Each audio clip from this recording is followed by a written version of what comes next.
by Ziping Zong of Ohio State University Bird Polar and Climate Research Center, discovered 33 ancient viruses frozen in 2 ice samples taken from the Tibetan Plateau in China. And most of them are unlike anything else ever seen before, according to findings published in the journal Microbiome and reported by US tabloid USA Today on the 21st day of July this year. The study says that these glaciers formed gradually over 14,400 years ago, along with dust and gases where many viruses were also deposited. When researchers analyzed the genetic codes, they found that up to 28 were null, meaning they had never, ever before been identified. What is the relevance of this study? That these glaciers are slowly melting and releasing these viruses to our environment, effects of climate change. These are viruses that survive in those very extreme cold conditions, but we also know that viruses can mutate. Only scientific studies will show to what extent these viruses will impact the world. What is the take-home from this finding? The world must always be on the lookout for strategies and solutions that can mitigate effects of such changes in our environment that result in such viruses invasions. Interestingly, COVID-19 pandemic has brought to the fore a resilience engraved in our fabric that had not been explored before.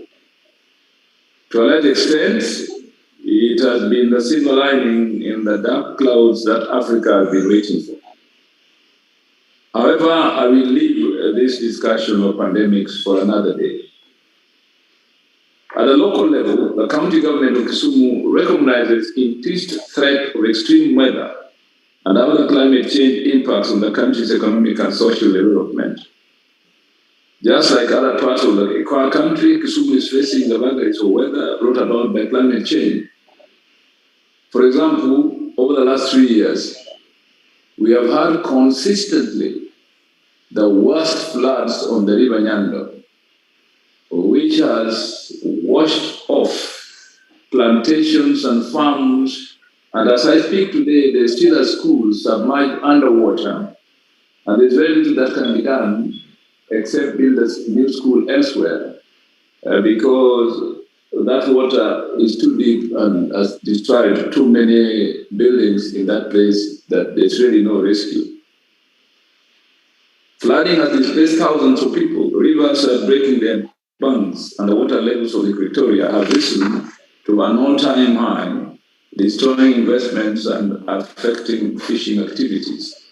To the extent that we have established here in Kisumu what we call the Lakefront Development Corporation, to study carefully the pattern of weather changes at the lakefront and to begin designing a development project on the lakefront that may not in the future be interfered with by the rise of the lake level.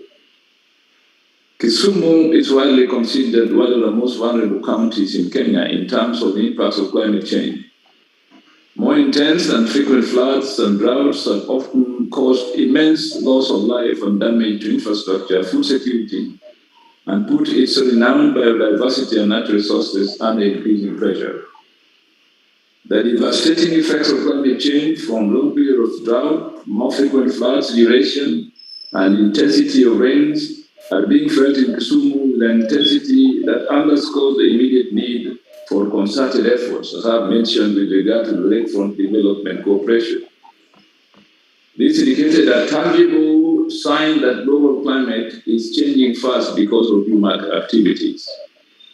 In the face of such climate emergency, adequate and immediate action is required to mitigate the environmental changes in terms of where we live, how we grow food, and other services vital to the well-being of the citizens. To help mitigate the effects of climate change, my government has set out an ambitious plan to transform Kisumu into a climate-resilient, low-carbon society that is sustainable, prosperous, and inclusive. We're implementing a medium-term development strategy through the County Integrated Development Plan 2018-2022, which institutionalizes framework for the implementation of climate actions through development of climate change-relevant policy strategies and plans. One of the key outcomes envisaged in the County Development Plan is an improved knowledge management in climate change among early age, in other words, early childhood development institutions, staff personnel, and community. This is expected to be achieved by identifying and promoting climate champions and thematic school clubs. These actions are expected to be implemented with timely sharing of climate information, including weather forecasts and early warning systems. This has a subsequent contribution, making Kisumu citizens to improve their disaster readiness for the population that frequently experiences floods with intermittent droughts. In 2017, the county government of Kisumu initiated a process for preparation and development of the Kisumu County Climate Change Policy and Bill that was submitted to the County Assembly. These documents have since been finalized into an improved Policy on Climate Change Act. In other words, the policies have now become law in the County of Kisumu. In order to operationalize the legal instruments, the county government, in partnership with various actors and stakeholders, mainly from civil society, carried out studies, developed and published a climate change vulnerability assessment, county climate change plan, environmental management and coordination policy, sustainable energy policy, and is currently developing the Sustainable Energy Access and Climate Action Plan, the SICAP. The SICAP seeks to integrate climate planning for challenges of sustainable energy access, climate change mitigation, and climate change adaptation plans. As a first step to develop the SICAP, the county government of Kisumu has undertaken an energy baseline emission study that will bring out a clear understanding of the current status of Kisumu County on the sustainable energy access and emissions emanating from urban actions that produce greenhouse gases. SICAP is addressing the access to energy, adaptation to impacts of climate change, and mitigation measures. Studies have been completed on risks and vulnerabilities, access to energy, to know what percentage of the population does not have access, and an emissions inventory to understand the sources of greenhouse gas emissions. And just as, by the way, we, from our studies and from data available nationally, and I think internationally as well, we discovered that the motorbike, which is now the popular means of transport in the city for people going to and from work and other places, a motorbike of even 100cc or 250cc emits as much emission as a 10-ton lorry, especially if that motorbike depends on petroleum products for power. We are therefore starting a process of converting our motorbikes from using petroleum-based energy to using electric-based energy to reduce the emission of greenhouse gases by the motorbikes, which are hundreds and thousands in the county. The SICAP project, supported by Covenant of Mayors in Sub-Saharan Africa, an affiliate of United Cities and Local Governments of Africa, which is organized the Pan-African 9th edition of Afro-City Summit in Kisumu, through expertise funds, is one of the projects expected to improve clean energy uptake for lighting and cooking through an energy access model by first conducting an energy access survey to understand how many households suffer indoor air pollution and how the county plans to bring solutions to their plight. Consequently, children and youth are our priority since they form almost a third of the population segment and stand the future of our society in posterity. Through the county sustainable energy policy and the county climate change policy, the county county seeks to increase the uptake and energy pathway in clean energy by about 30% by the year 2027. Such benefits will include solar street lights to give children confidence in walking from school late and to school early, provide water through solar-driven equipment, ensure security in the community, reduce indoor air pollution, deaths, and provide clean and affordable energy services to health institutions and schools. We believe, ladies and gentlemen, that health is indeed wealth, just like waste is also wealth. The county government has also been involved in a project to help integrate climate change adaptation and mitigation into county policies designed to raise awareness about climate change impacts, build capacity among the county executive and the county assembly to address the impacts of climate change and develop and implement local approaches to identifying and addressing climate change vulnerabilities across the county. We have since recorded a number of milestones in our climate action agenda, such as 1, the establishment of an institutional structure to coordinate action on climate change at a county and national level in the form of the technical working group. 2, awareness raising on the importance of incorporating climate change adaptation and mitigation considerations into day-to-day processes of governance, and also improving local action to improve resilience to climate change and disasters. 3, development of a climate change strategy and policy framework, which also contributed to the formulation of intended county-determined contributions. 4, fostering a group of champions of climate change with a greater professional and technical understanding of climate change and its impacts on sectors relevant to Kisumu's economy. 5, mainstreaming of climate change into sectors including urban planning, agriculture, education, and natural resources development, not to mention the transport sector or the transportation sector that I had mentioned earlier. 6, initiating tree planting in school programs to educate and promote the importance of trees in mitigating carbon emission. As I speak, the Department of Environment has been going on planting trees, aiming at least to plant 1 million trees across the county before the end of the year.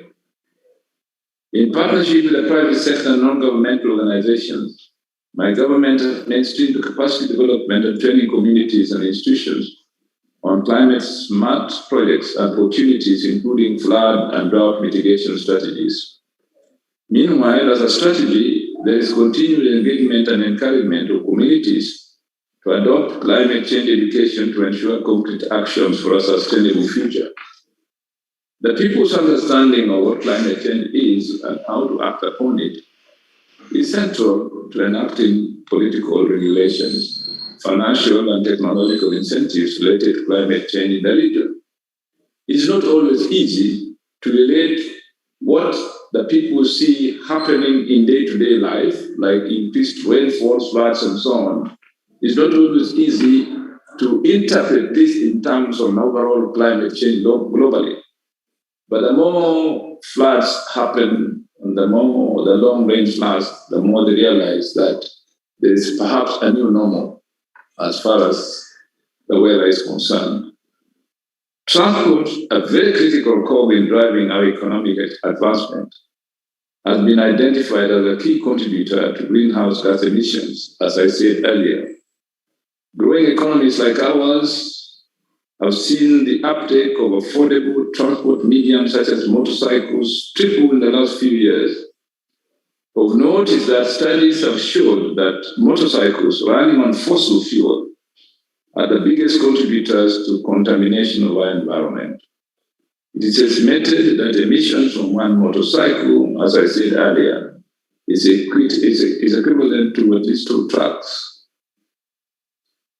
With the government reduction of taxes on motorcycles, the numbers have ballooned with serious repercussions to our environment. To mitigate this challenge, my government has partnered with UNDP, United Nations Development Programme, to produce electric motorcycles at affordable rates, which can be absorbed by the largely informal transport sector. This is expected to go a long way to reduce the fossil emissions being released into the environment by motorcycles.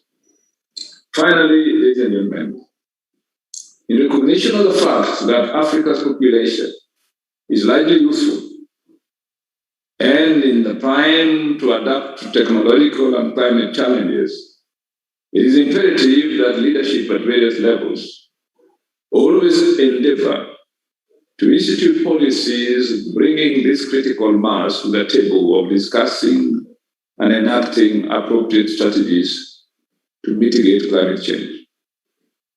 The youth, as it were, is our future. Let it be so. Let us invest in the youth and let us nurture it for the future. We borrow our time from our youth because it is them who will see the benefits of what we do today. I thank you.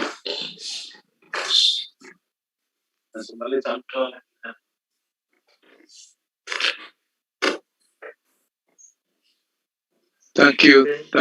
Thank you so much, His Excellency, the Governor of Kisumu County, Professor Dr. Anyang. It is our pleasure that you've graced this occasion today.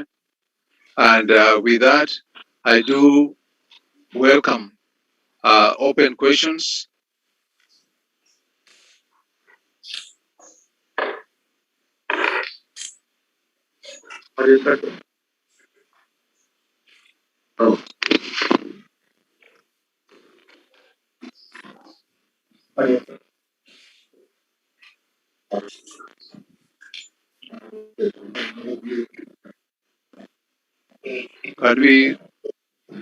Can we have the slide removed? We have not yet finished yet.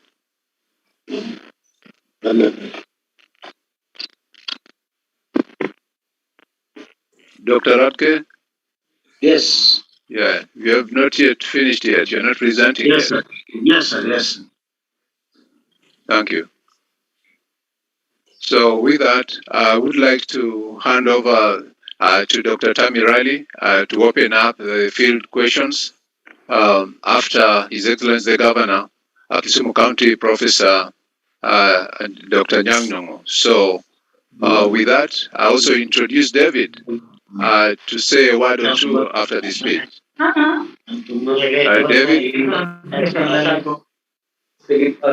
can we mute our mics, please? Everyone, mute your mic. David, the floor is yours. Yes, thanks, Dr. Charles. His Excellency, Dr. Dhuong'o, Professor Dhuong'o, I just want to say that we're really privileged that you're able to speak to us today. Most of us who are in Kenya or in the academic world know very well about your reputation, what you've done over the years. And I just want to point out in your bio, you did indicate as among so many accomplishments, but as a governor, you did indicate how much you've put into the school system when you are the local MP. So it's a real privilege that we're able to share with you, with the rest of the world, Professor, your knowledge, and we look forward to working with you in future in respect to some of the themes around this particular conference. So thank you very much, Your Excellency. Thank you so much, David. Dr. D'Souza, a follow-up to Professor Dr. Dhuong'o's, the governor of Kisumu County's speech. Let's have a little bit of that. Mm-hmm. Go ahead, Dr. D'Souza. Yes, thank you, Dr. Charles, for that wonderful introduction. And I would welcome His Excellency Governor and Professor to our conference of date number 2. It's indeed a distinct honor and privilege to have an eminent personality in our function and gracing the occasion. It is also with a lot of information that His Excellency has provided us with global warming and its disastrous effects, and especially in terms of the emissions contributed by motorcycles and the steps taken to curb uh, the unfortunate effects of such contributions to global warming. University Go Global is committed to assisting all levels of education in Africa and especially in Kenya. So we would like to again dedicate this conference to the children of Africa and how we would like to contribute in any way to their upliftment, to their development, and to the contribution of knowledge. So once again, thanks to the governor and over to Dr. Tammy Riley.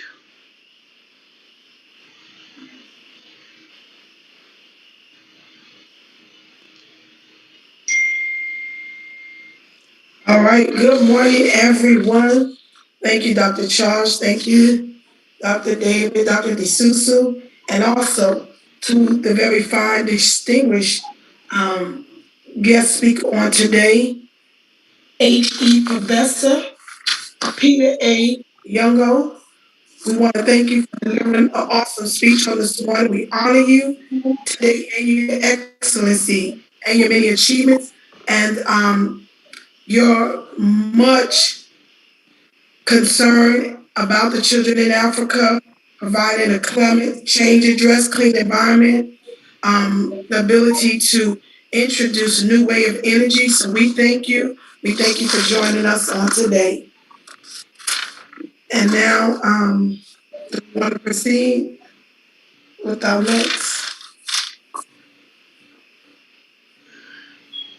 Thank you, Dr. Riley. Thank you, Dr. Riley.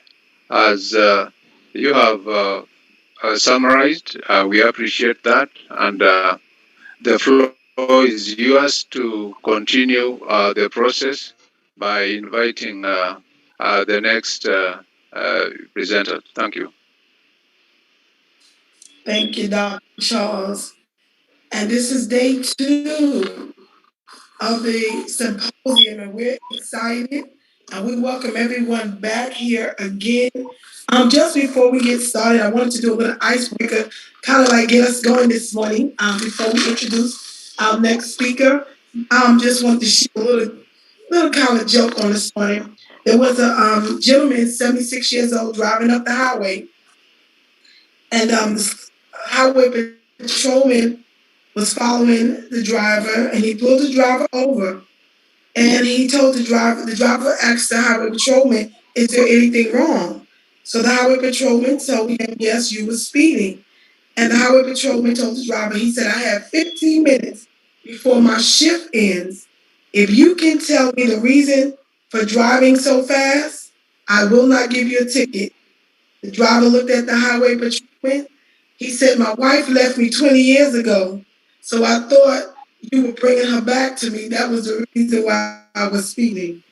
So I don't know if that kind of get us up going this morning, but we want to thank you. Just a little icebreaker. But our next speaker we have this morning, we have 3 that will be presenting this morning. Dr. Harriet Wanderer has a background in art and business administrator at Macquarie University in Uganda, a master in business administrator from Middlesex University in London, UK, and a doctorate in business administration and in management from University of Phoenix, Arizona. Dr. Harriet worked at Bolo Transport Logistics for 19 years in Uganda, Kenya, Ghana, and Tanzania. Bolo is a global leader in the international transport and logistics sector. Harriet was heading a team responsible for acquiring business and retaining business of the company. Along with her will be Dr. Jaaphar Abdul Hamid. He was born and raised in Accra, Ghana, before moving to Niger for his BA, for receiving a BA, and has been residing in USA for over 14 years, working in the educational field as an educational consultant and counselor. And then along with it will be Mr. Abdul Sayano. I do not have a bio for him, but they will be presenting at this time. If they are ready, we would like to receive them.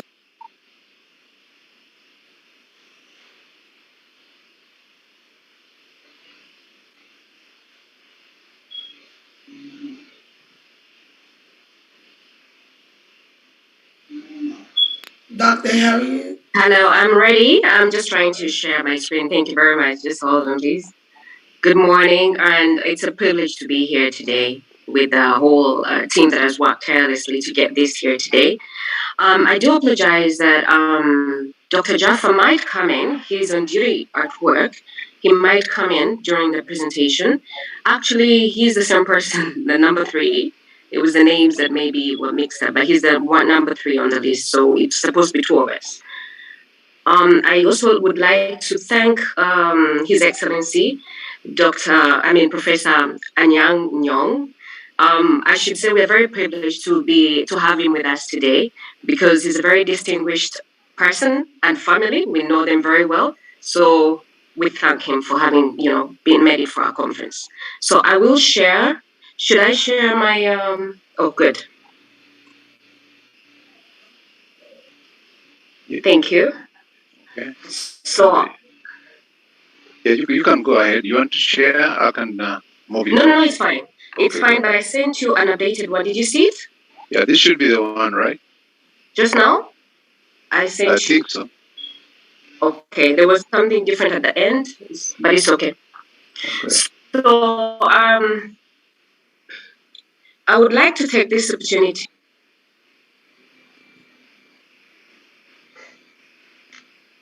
You're cutting off. Sorry, I didn't know the video was off. So I would like to start by introducing the topic for today, a discourse on quality education for children and students in Africa, challenges and opportunities. Next slide. The next slide is a snapshot of what Africa is really. Not many people have been to Africa and have an idea. Could you please put the whole, the full screen? Okay, just a moment here. We may have to. The number you call me is. Just a moment here.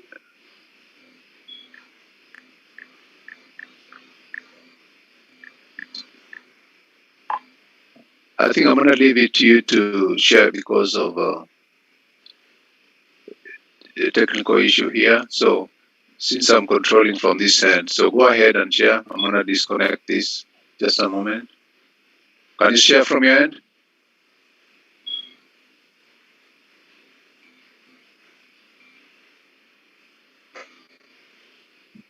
Okay, go ahead.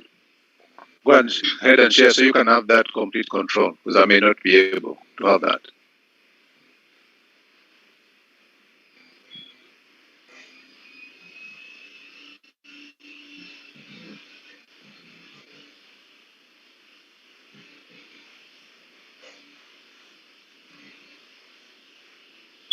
You can do a slideshow.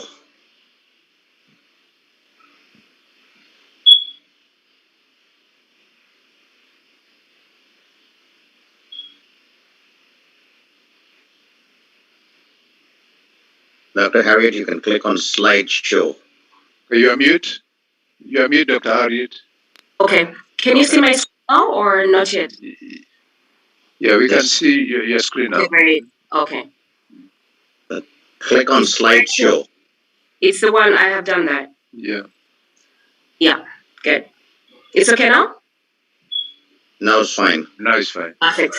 Yeah. So, as I mentioned, my topic is about the discourse of quality education for children in Africa and students in Africa, challenges and opportunities.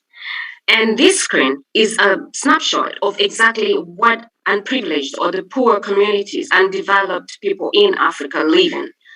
I thought by putting all this together, it gives you an idea of what it is and what we're talking about during the day. And in the middle here, where there's two children reading, is what happens in the villages. If you see the kids still, as life says, there's always happiness in every kind of community. And with that, I would like to give you a short video that will really show you exactly where we are, what we're talking about, and where we're going.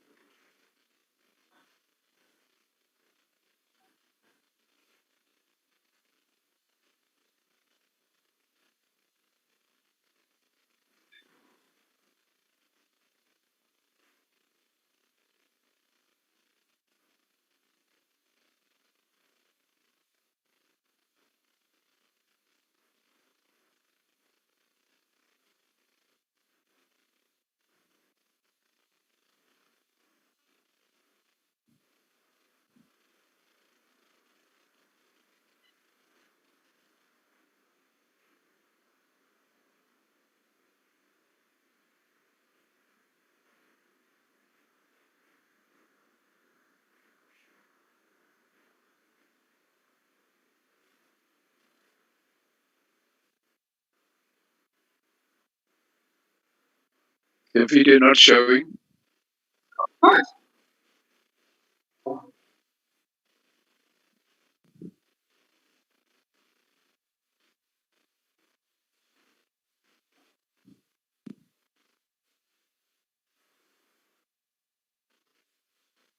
So the video is not showing? Yeah, now it's on. We were not seeing it. Now we can see it now. Okay, let me go back to the beginning. Sorry. Yeah. I'm trying to put it on full screen. Tell me. Okay. Yeah. Okay. Click on that. Okay. Now it's there. Some volume.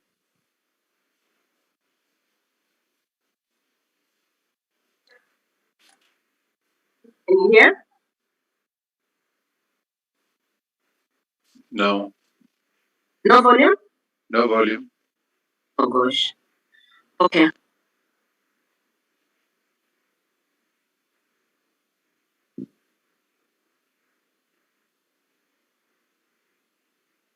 Sorry.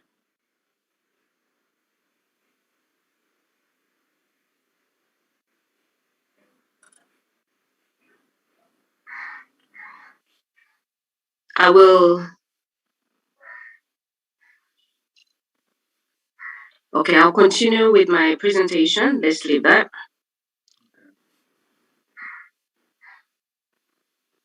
Hold on, please. How do I stop this? Okay. So the link is in the presentation here below. Please look at it when you have time. But basically, it's just giving you a story of the life in Africa and the darkness and the time, the way people live in Africa. So I thought it was a very important video to give you a proper overview of what happens. But what does that bring us to? The purpose of education. In such conditions, how does one achieve education? Education is the key to unlocking golden opportunities of freedom for all in Africa. I am an African and I know exactly what it feels like to be in such situations. Education can lead to regional economic growth.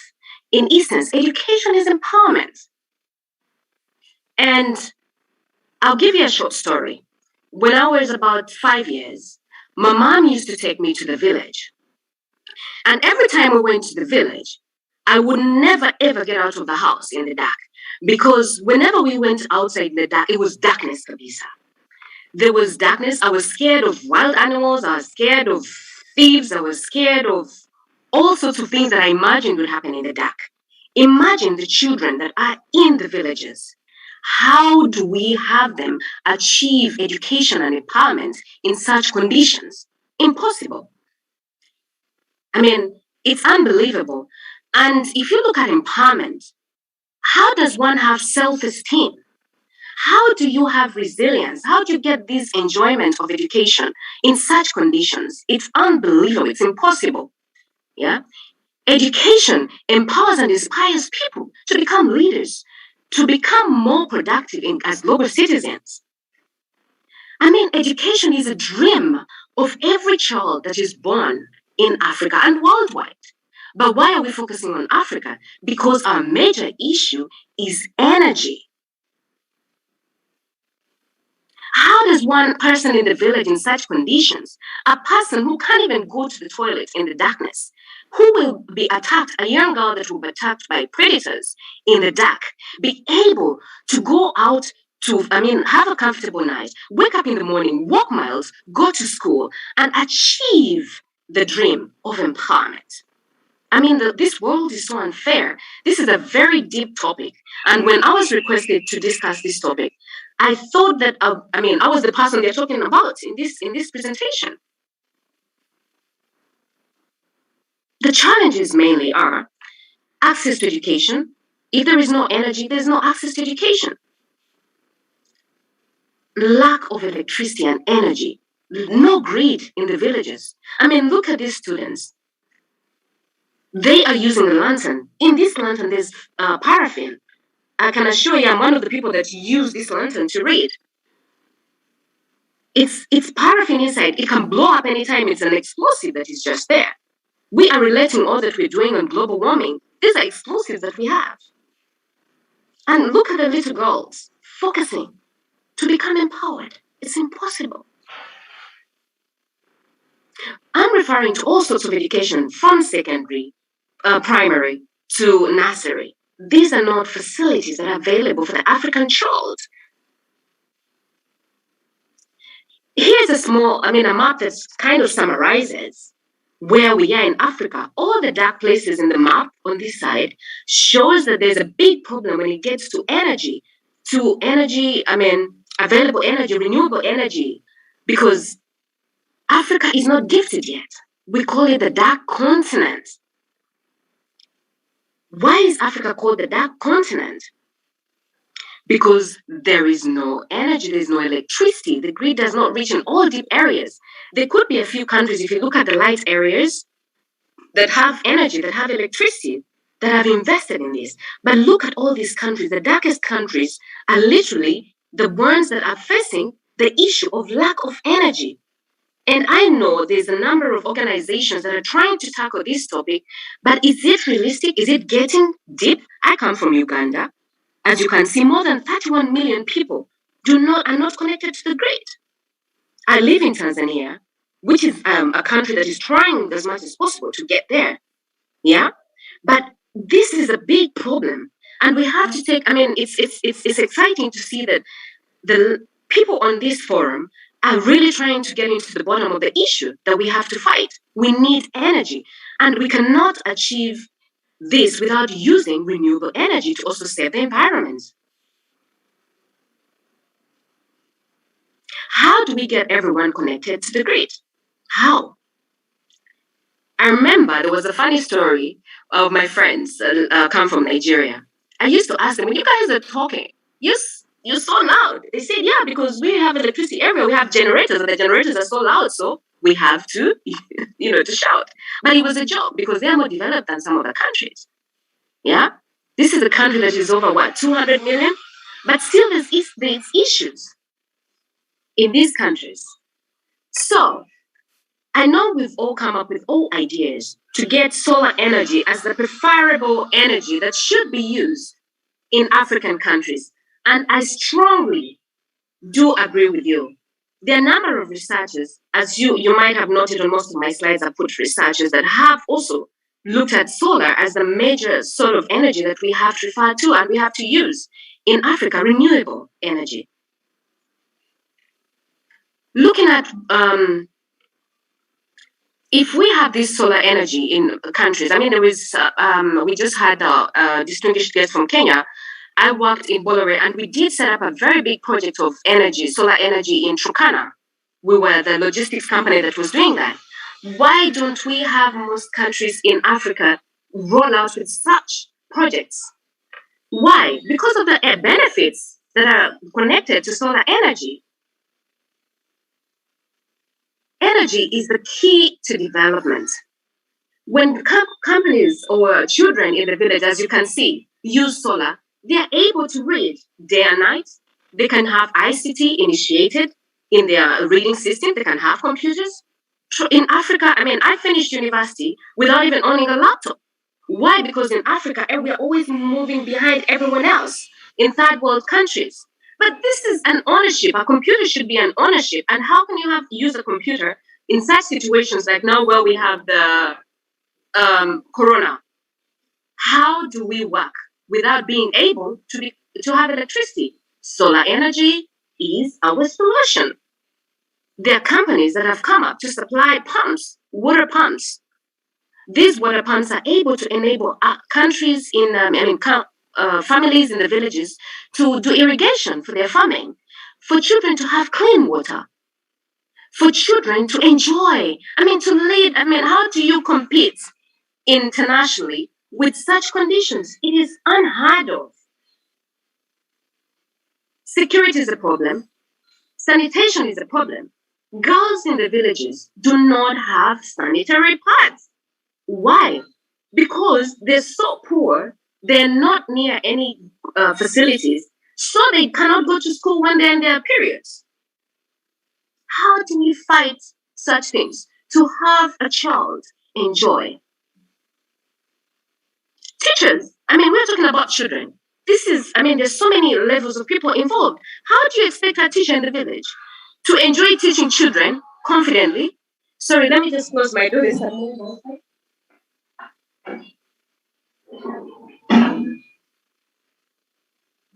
So it also applies to the teachers who support the children. If these same teachers are the parents of the children who are not enjoying the facilities of energy, they will never function 100%.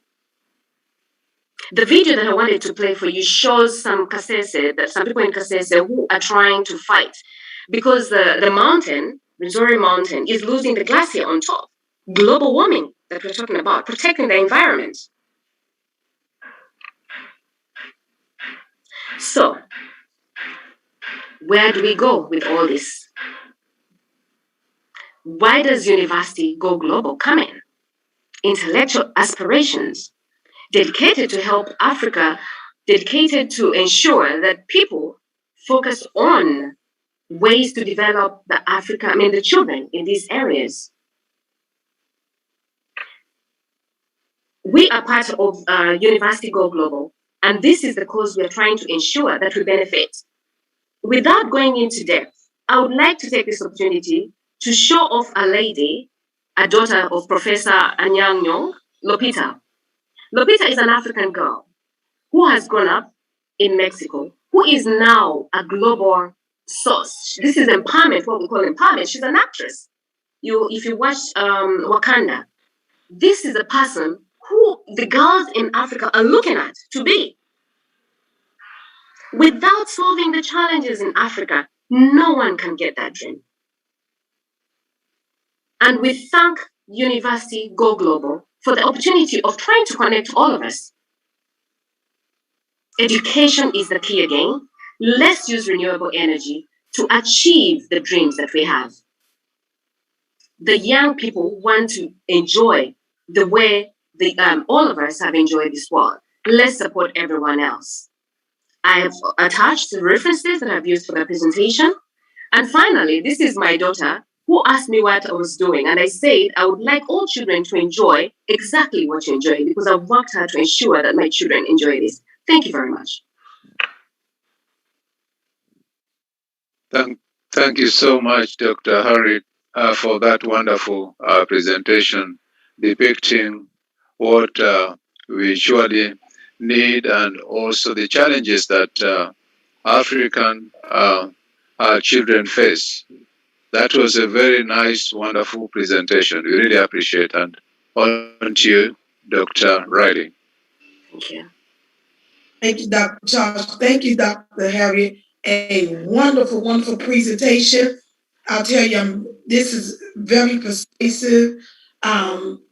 The presentation really brought some additional insight of one of the major issue in Africa, as you stated, which is energy. And we want to thank you. Thank you for that presentation once again. We're moving right along to our next presenter, which is Dr. A. Rake. He's from Dada Maigi University, Mabawi, India. His presentation title will be Major Problems Faced by Students in Africa. And Dr. Rake, the floor is yours if you're here. Um, we're ready. Yeah, thank you, ma'am. Thank you.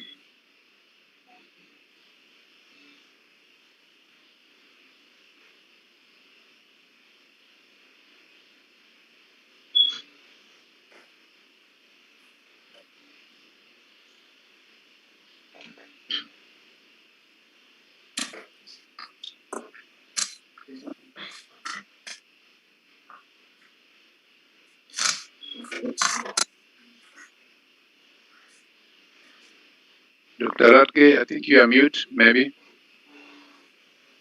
No, sir. I'm about to start. Okay. Yeah, thank you, sir.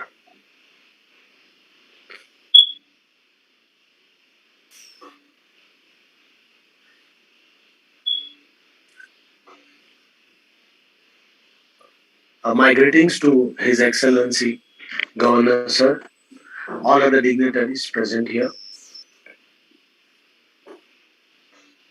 I, being an academician primarily, I shall be sharing my experience on the importance of education and how it can make a difference in everybody's lives. So it has to be with reference to the situation that I have understood about uh, the African region. Though I do not have the first hand experience, but I can imagine how the things could be because it has been about 50 years of me being on the planet, and I have witnessed this kind of situation in my place.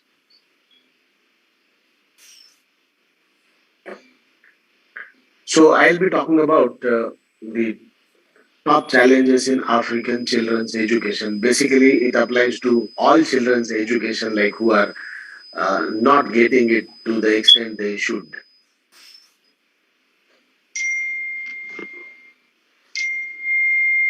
In my presentation, I'll be talking about the challenges experienced, then the analysis of general regional educational context, then my recommendations for shorter to longer term for future planning of education,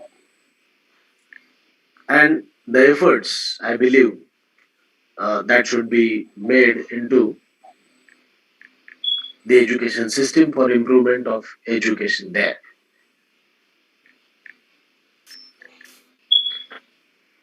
According to a current UNESCO report, the current state of education in some part of Africa is about 42% of African school children will drop out before the end of primary education. Now, that is an unfortunate scenario because these children are frustrated in their lives and they end up doing some undesirable activities with their potential, which is being actually wasted.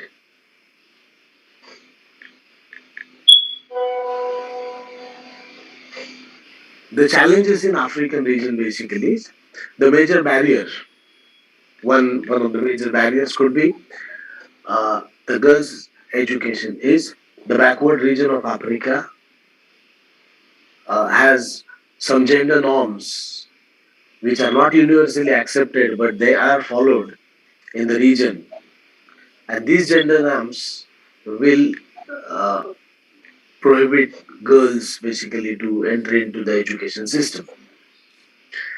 Another important reason is the traditional roles for girls, which includes help raise their siblings.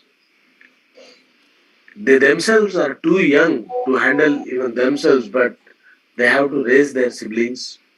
They have to fetch domestic supplies like clean water, drinking for the drinking purpose, help with cooking, like the mom goes for a work and the children have to like help her in cooking, cleaning of utensils, cleaning of clothes, cleaning of house. Now this can hinder education of girls who may be pulled out of school to assist the family duties and responsibilities, especially if the family is living in party. So I mean, gender norms is one thing. They have to do traditional roles, but the root cause is the poverty. Like they do not have enough funds to support themselves, and so they cannot afford to have education. Instead, they have to put their energy into the like raising up the siblings and the other household duties.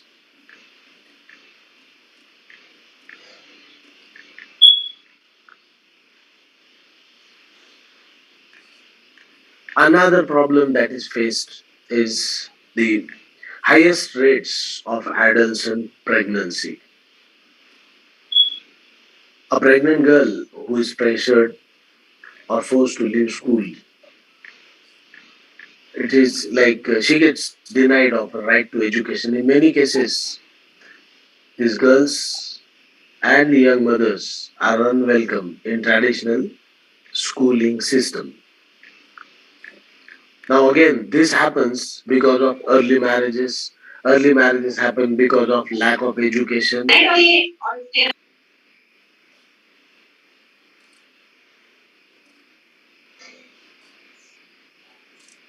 So now I come to the next part of my presentation, like why education is required. It is like for providing by providing quality education to children, every child is entitled to its fundamental human right and is to be treated with dignity. Like that is a fundamental human right of every child on the planet to have basic quality education. Right? So I'm first of all I want to put my points about why there should be education. Then for providing educational opportunities to children, we work against the efforts to indoctrinate them into violent and destructive paths. Like if they are not educated, if they are not given the formal education, then what they will get is maybe some activity which is maybe antisocial, anti-human. So these kind of activities they may get pulled into. Another reason why education, another set of reasons why education is important. Like it's the best weapon against impoverishment, disease, the problem of early marriage, the gang activities, of course, the negative kind of gang activities, the prostitution. So when children are exposed to poverty, violence, abuse, and exploitation, these children are at higher risk of taking destructive life paths. So which is we all can understand, which can be very harmful to themselves, their families, their future. Educated children stand a better chance of having opportunity for constructive and positive life paths.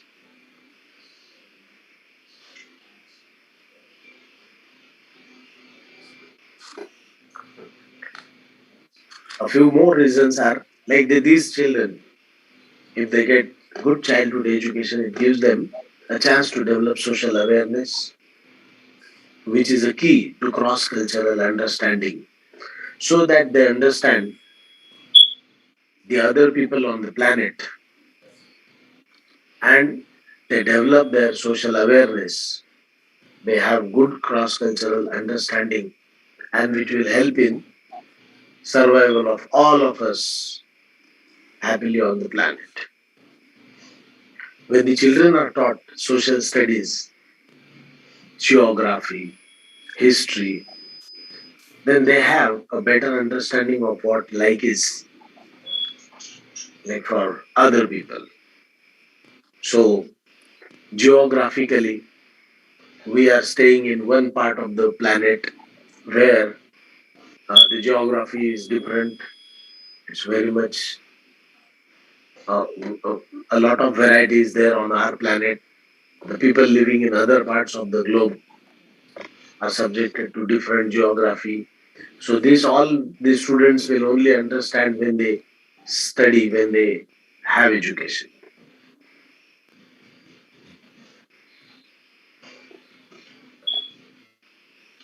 Also, education will help them to be healthier, to be happier.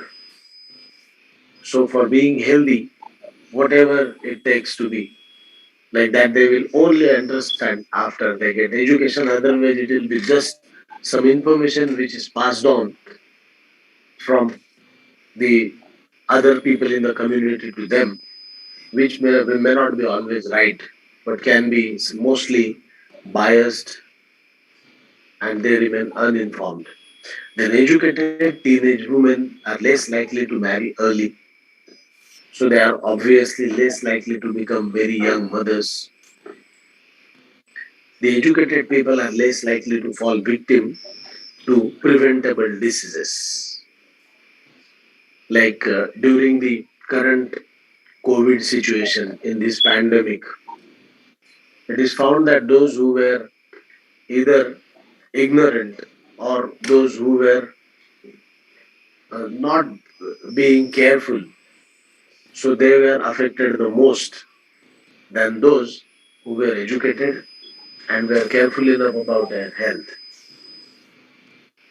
Then, through education, young people can learn how to maintain their own health, their family's health, the community health, which will in turn be a less burden to the entire community.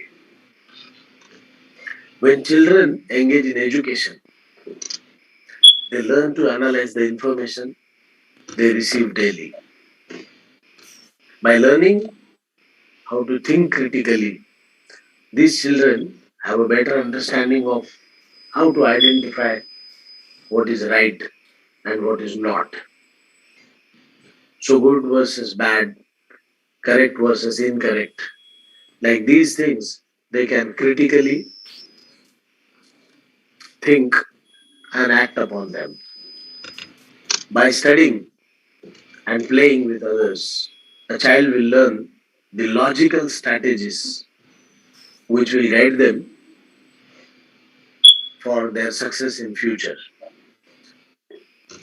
In school, a child will begin the process of building goals and then learning what it takes to achieve these goals. It's also important because it is a glue that holds the society together. Education provides guidance towards success as well as weapons against poverty. Like an educated person will have his own means of earning and living a better life.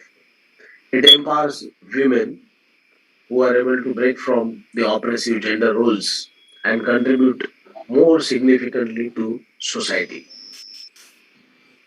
Education can mean the difference between a healthy long life or an unfortunately short one. So basically, education is crucial. It's the key of unlocking the golden door of future for all. And it is a bedrock of social and economic development. Education is crucial as it yields tremendous benefits at many levels and spheres. Here we will just, excuse me,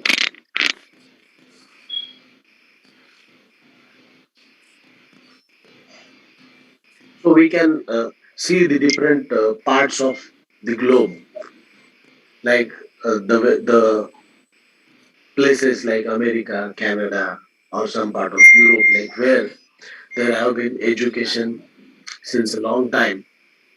So in that area, like what kind of lifestyle the people can manage, then you can come down to Asian countries.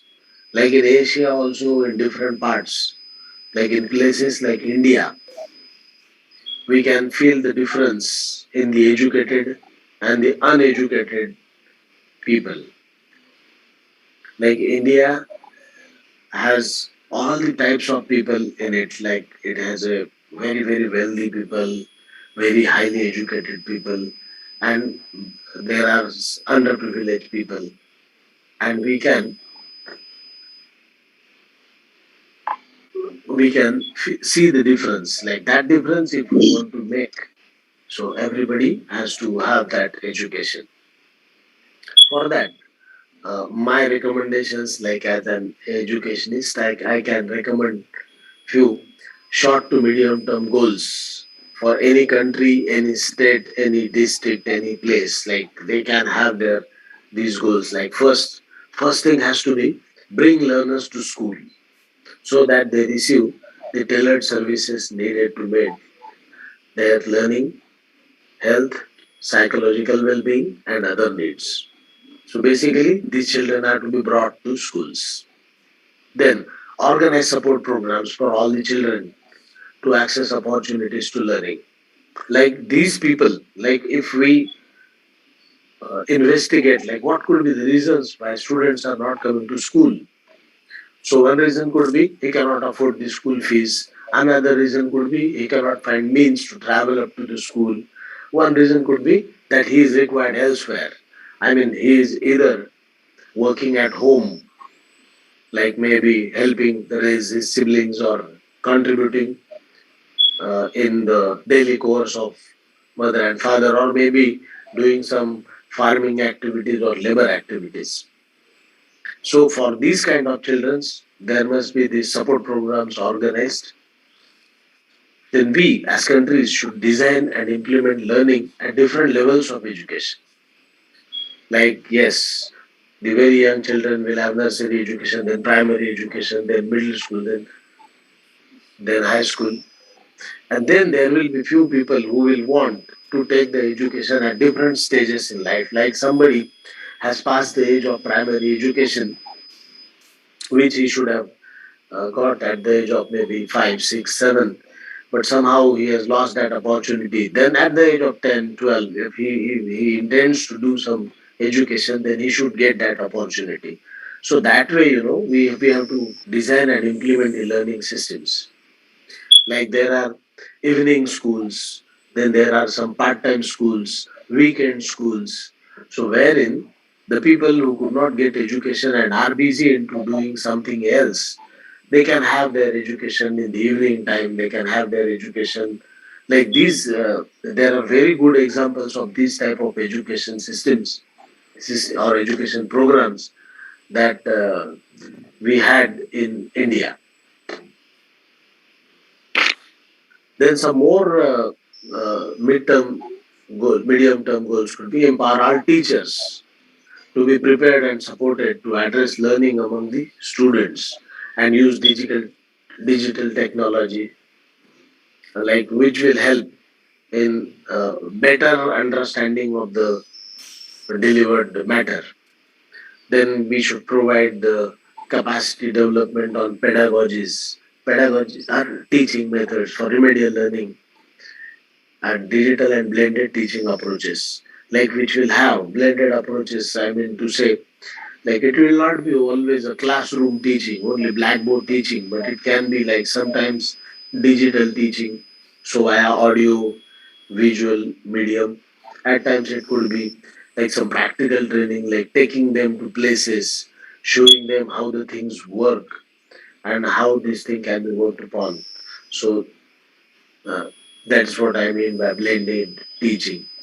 Then we should organize and implement upskilling and reskilling programs and support youth in school to work transition. There are people who are at some level of education, with some level of education, they have entered into their job field. But then we can do their upskilling or reskilling programs so that they become better into their careers. Then there are these long-term goals that I mean, as a country, as a community, as a school, as a district, and I told you, like, these are the long term things that we need. Like, we have to give all the young children and their families access to early childhood care and education, associating with pre primary education, with nutrition, health care, vocational education, and training aligned with labor market changes. Uh, Here again, I'll tell you about how vocational education in India works out to be. Like after the middle school, like when the students are at high school level, like there are different vocations and different vocational education programs that they are given with. Like these vocational programs, like they are taught to be electrician, they are taught to be plumbers, or maybe construction supervisors, then some mechanical tradesmen like it can be a fitter, a welder. So this kind carpenter. So all these kind of vocational educations are aligned with the high school education. So in the high school level itself, some of the students who want to take up job immediately after high school, they take up vocational education and then they can start pursuing their career. Some other students will not go for vocational education at that level, but they'll complete high school, then they'll go to graduate school, and then during graduation, they will decide about their vocational education. Like that, it has to be entered at different levels. Then more public expenditure has to be done on education. It's a priority, for the sector, but like over a long term and efficient, equitable use of resources. We have to invest more in infrastructure, which includes electrification of schools, then roads and other infrastructural facilities for traveling to school, then the digital equipments and the connectivity in their schools. We have to design and implement digital transformation plans to leverage technologies for advancing quality and equity for education and lifelong learning opportunities for all.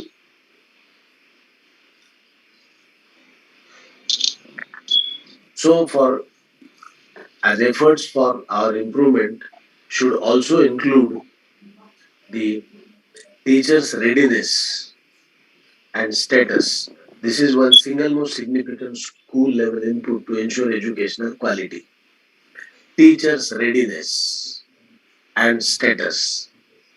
Ah, so these require a minimum level of qualification to teach. So we have to take teachers to that particular, that minimum level of qualification. And also we have to see to it that they are given adequate status in the society, in the community, so that they will like to be in this job. Huh? So this doesn't include only pedagogical skills, but the subject matter knowledge and where this knowledge intersects with pedagogy.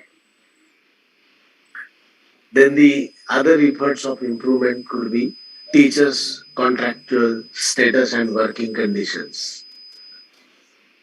This is for future sustainability of the teaching profession. We need this thing to be handled properly. This will require measures to ensure the retention of qualified teachers.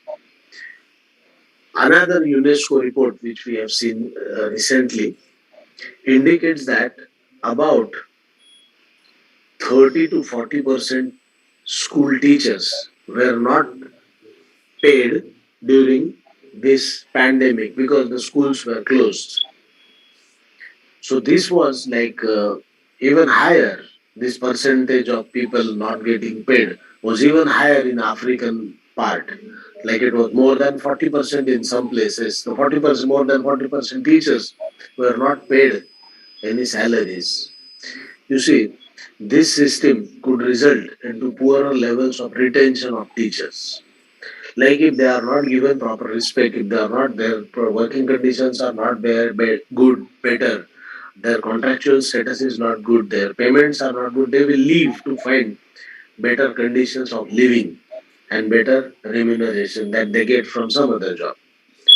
So that will drive away most qualified teachers from the teaching profession. And that will be very unfortunate. So at the end, we will remain with teachers who are actually not accepted by any other, and so they are doing teaching. So that kind of situation is not there. Other efforts for improvement include like as a country or as a community, we need to allocate considerable education expenditure of education in the total government expenditure, like based upon the GDP. So it has to be like the proper allotment of funds. Countries in the region need to allocate a larger share of their government budget to education than the world average. Because worldwide, if you find uh, whatever they are offering, like there is a private system also in place. Other than the government system, there is a private system which is providing education in many other places. Unlike in Africa, where like government has to put the funds into this, right? And indicating the government's strong commitment to education. So with this, I come to an end of my presentation. So I conclude with the statement that to effect permanent lasting change.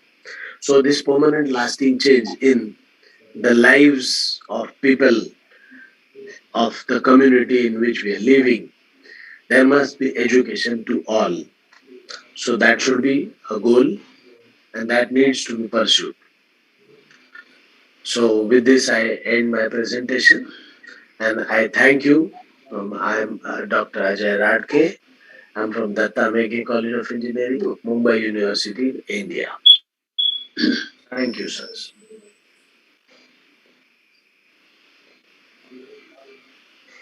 Thank you so much, Dr.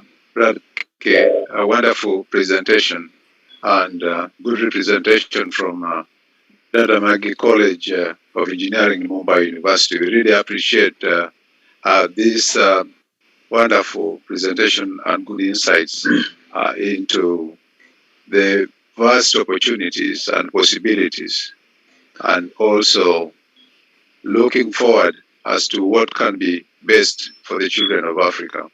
Thank you once again. And before Dr. Riley speaks, I just want Dr. D'Souza to comment on the presentation. Yes, thank you very much, Dr. Charles. Dr. Radke, welcome to this conference.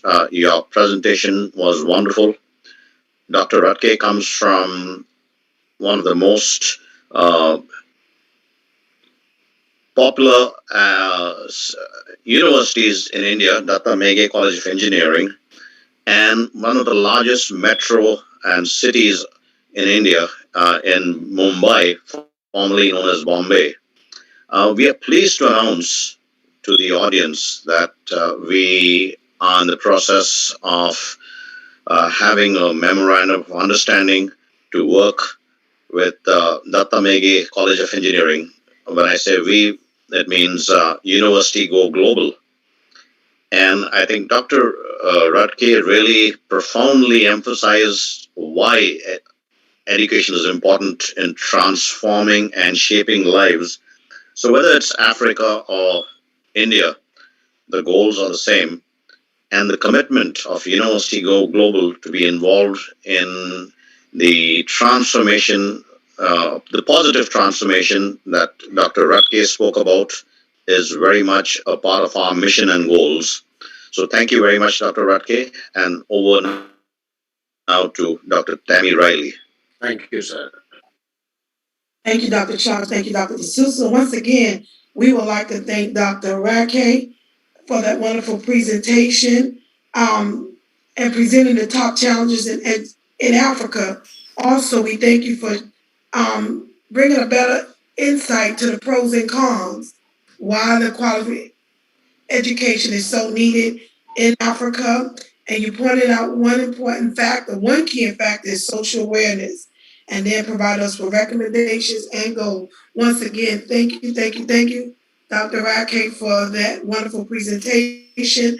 And I see others are coming in. Again, I am Dr. Tammy Riley, the moderator for this symposium. We're on day 2.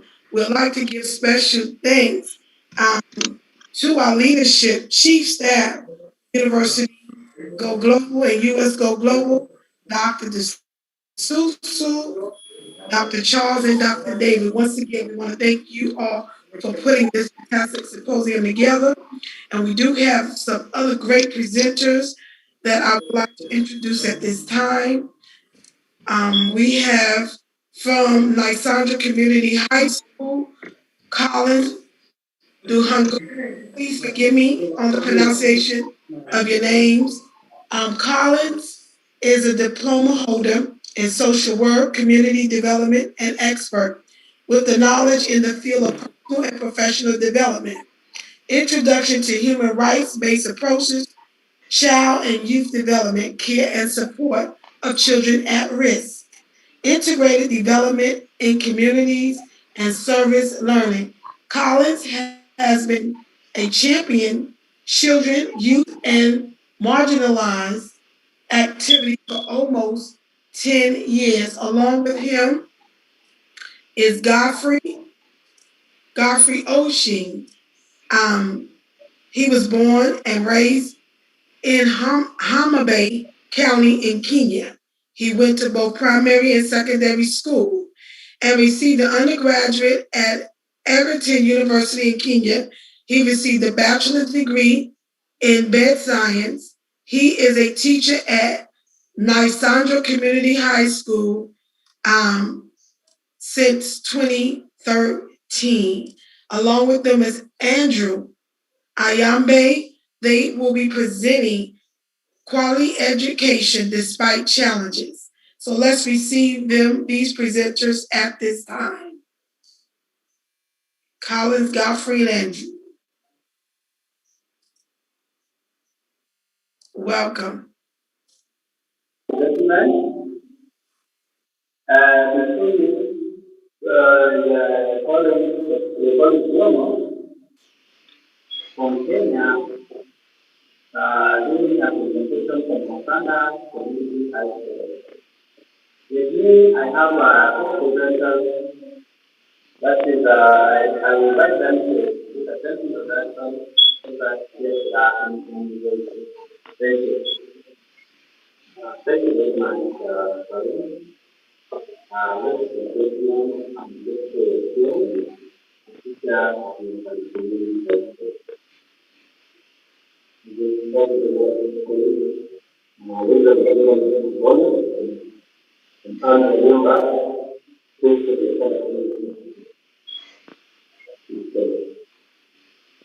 Thank you very much. From there, we just want to go direct out to the system, and we have a way we are going to do. So first of all, I give you the opportunity to thank the of the call. That is Mr. Ayemba to give us the first session of the presentation. Good morning, all. We are free. And the agenda is the standard. The standard is a new the standard means IT, which is located in the county, here county is Kenya. The standard means I'm asking to report that and we have statistics intelligence. Sorry, we are having a problem with the sound. It's not clear. There's an echo.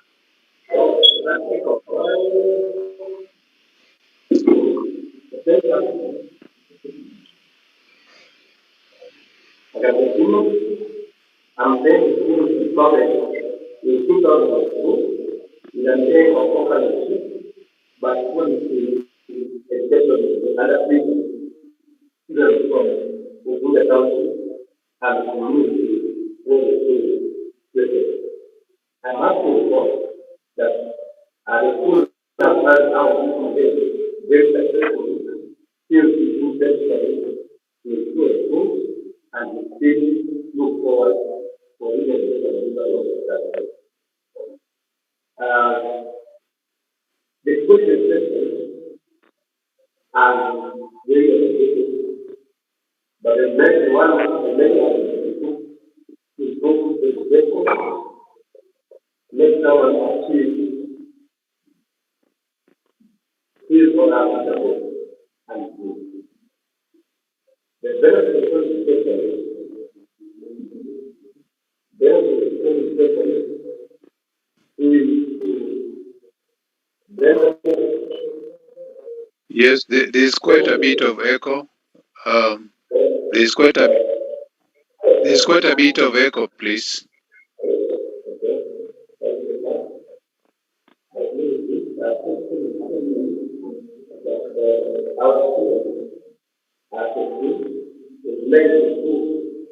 I just indicated in the chat line that the presentation will be shared. Okay. Sorry, can you write this down now? Yeah, there's a lot of echo. I think due to the space, I think you must all be in a big, large space, and that could be contributing to the echo. Okay, cool. So I think we get some feedback from now, but this is Yeah. Okay. Just proceed, but try make it better. okay, cool. Thank you. Yeah, good.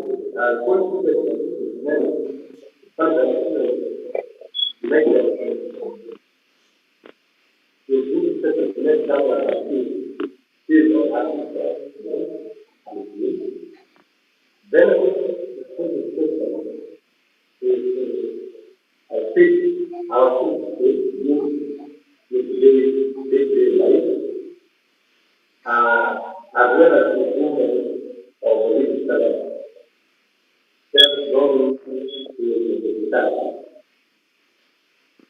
I'm happy to be part of this presentation, and I look forward to this. Welcome.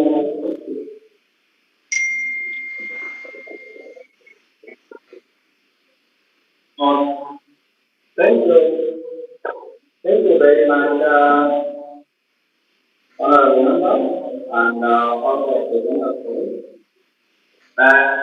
I'm very much happy to be given this opportunity to share with you how we have some challenges that are now recognizing the level of qualification. Yeah, I look at the issue of human needs. You see, like, we have our human needs that we need to have in the land facility. That's food, water, shelter, and clothing. So when we are looking at this, we are seeing the school is spending much money in other sources of power, which is the electricity.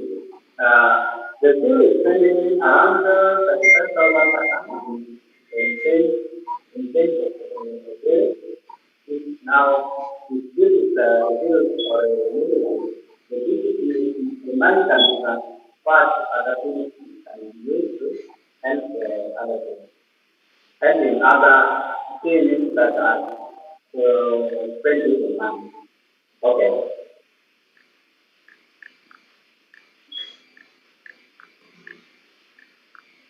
If you look at the issue of solar, as you know in our environment, there's a big percentage, there are a number of sources of solar, sources of power that we use, which are hydro, wind, solar,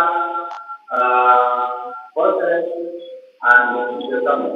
But you see, more or less contribution has been given to solar, and we are seeing the solar is natural. It is natural which can handle, and it can now advance from it. Being the less use, and it can now do the fact that every member of the community or every man can access power to scholars. And that's basically why we are now saying energy to now be looking and the sunlight, the 24-hour sunlight that we have can be conserved if some interview and can improve in power that will really help our students and learners to keep better quality education that we have around and even the households that are border in the community, border in the school. So you see, if a number of students come to start with school, maybe just let them go to the community, they are not in a position yet. So that's why we are encouraging that for staff to use as a sort of power to improve learning attitude. Thank you.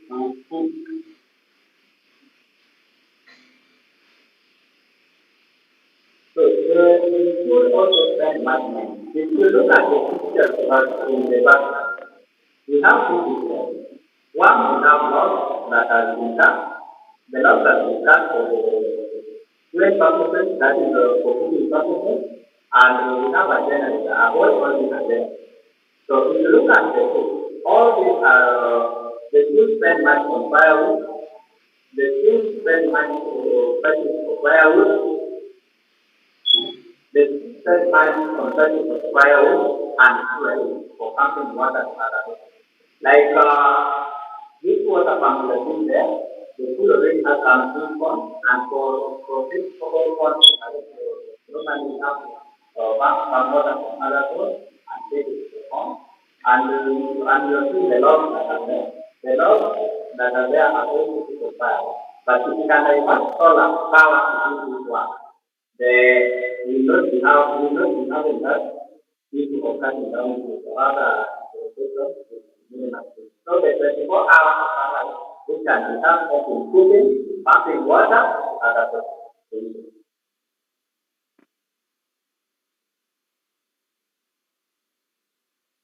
So in Kenya, we are seeing the forest cover, which is now 7.4 forest cover. These have been affected with such activities. What are these activities?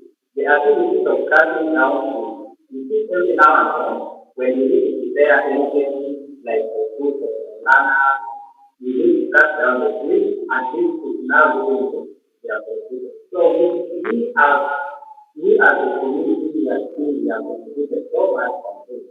And we are really support this by achieving another percentage by encouraging the use of deforestation and planting of more trees. So from there, I will now hand over to my presenter, co-presenter to the remaining phase. Thank you. Thank you, Tony. Thank you everyone for listening to us and for here. Just a comment of the topic of school that we that is firewood and of course generators yes. They need some focus on the research was advanced to the learning. About that into the environment because of global warming and we know that we use a lot of money to firewood around 300,000 a year. But using the friendly social scale that is the solar, we can both the environment and the money and then we can then divert our sales. We know very well that in Kenya the poverty level is 35.6%. It will reduce the amount of money that we use in assessing the school, because of school that is firewood and divert to the scholars. The money can be diverted to the production of other topics of library that we are seeing around. It will reduce the waste and it will increase it's rather than to cover the level that we need. If you look at the background picture there, there is a farm. Our farm is for now, which is having land there. This farm, it would have been using friendly for fuel like solar. It would have been better than what we are doing.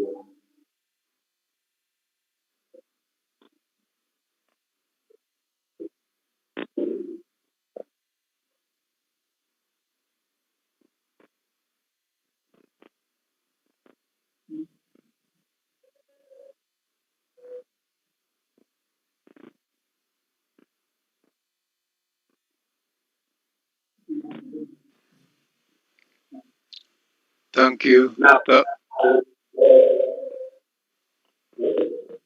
Go ahead. Go ahead. we are expecting to solve so many problems by using the solar solar. We know very well that solar is a renewable source of energy to the environmental friendly, to saving the environment.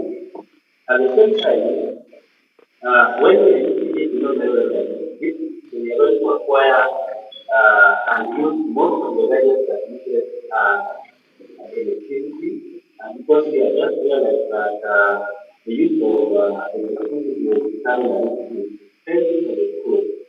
At the background there, we are seeing some siblings, that is an type of project.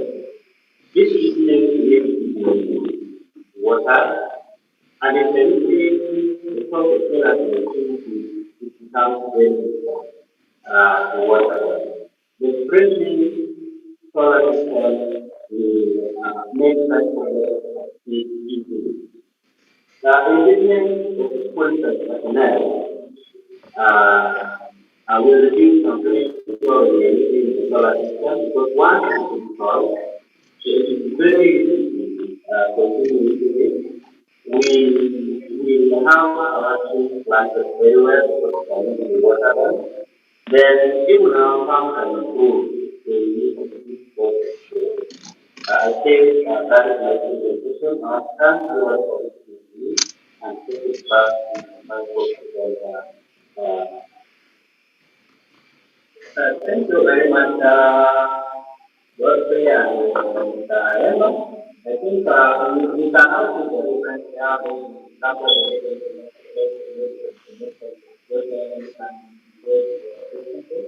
alright, maybe now with my presentation for that, and once again, thank you to everyone here. And maybe now we'll open to any members. Thank you. Thank you. Thank you so much for the presentation. Nyasanda Community High School team of Collins Dhuong'o, Godfrey Ochieng, and Andrew Ayemba. We certainly had some difficulties with the echo, but we are going to share your slide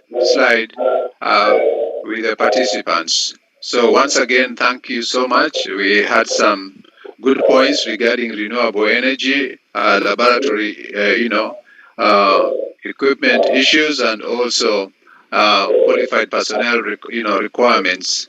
And we understand that those are difficulties that only coming together can help institutions such as you as resolve.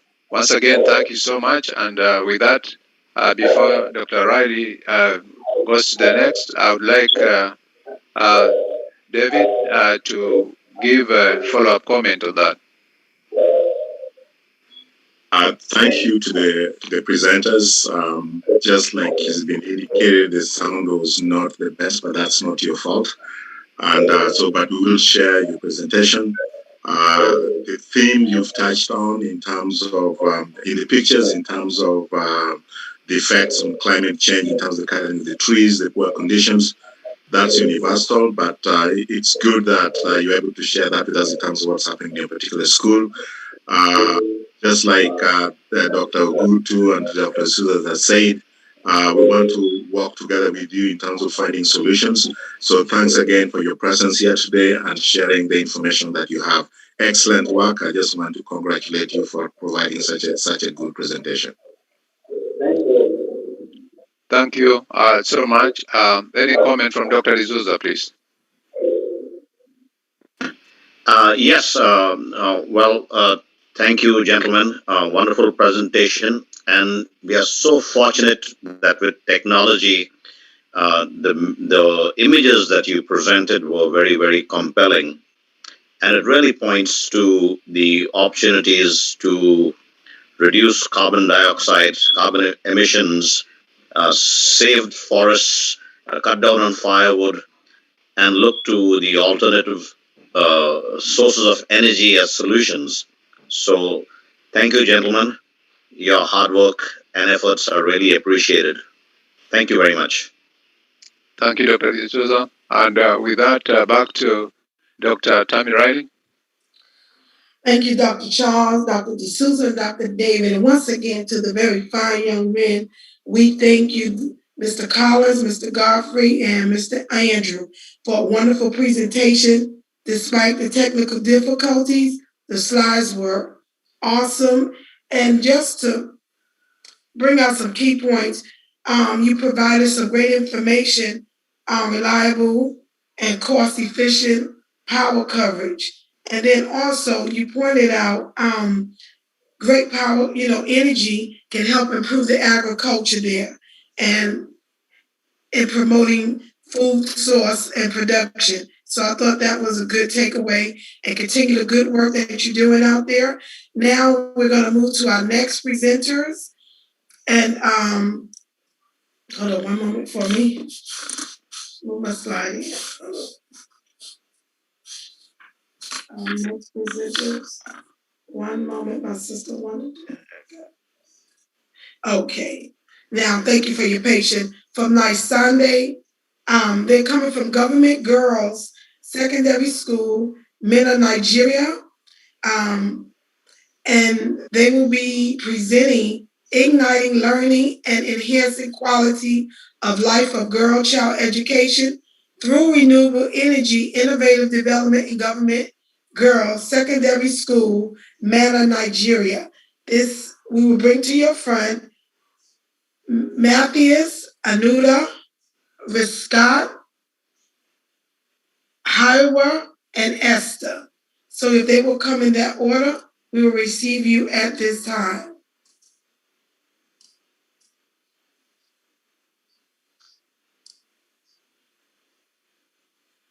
And they're from minor Nigeria. So are they here? Yeah, I see them on the screen. So even if one of them steps in. Okay. Yes, please. We're in. Okay, great. Okay. Yes, please.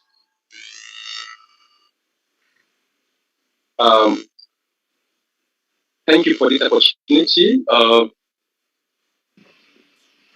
Fortunately, my other place won't be available for the presentation, so I'll be presenting today. Next is that I will share my screen with you at the moment, please.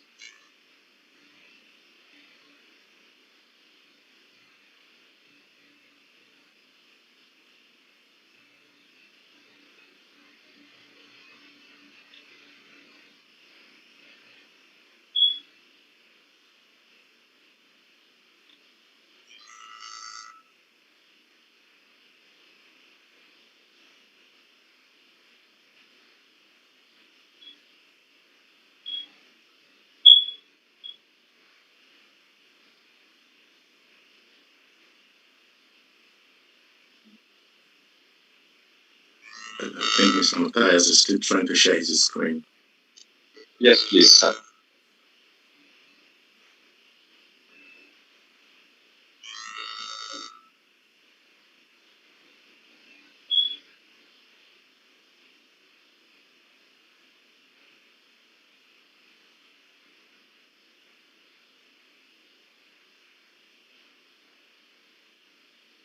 It's just the joy of technology. If it works really well. Sorry, please for the delay in That's okay. We just saying that's the joys of technology for you. If it works really well. If it's a glitch, you gotta figure it out. Yeah. Yeah, it's all fine. It's all fine.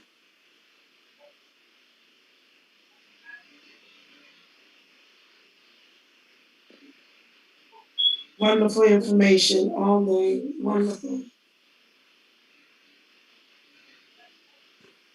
Okay.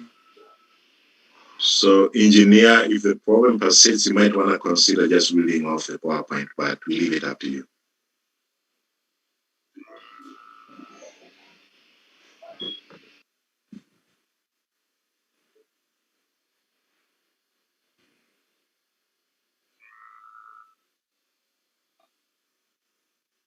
Mathias, I think you should go ahead and reach. Okay, so I think I don't know if you can able to really share from your side because my system couldn't really pick up.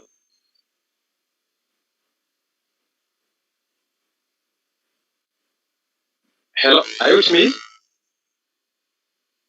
So I'll go ahead with my reading. Yes, please do. Just read. Please do. Yeah, just go ahead. I will be making a presentation on igniting learning and enhancing quality of life girls education through renewable energy innovative development in government girls secondary school MENA, Niger State, Nigeria. Our outlines will be introduction, learning energy crisis of challenges, opportunities, benefits, and conclusion.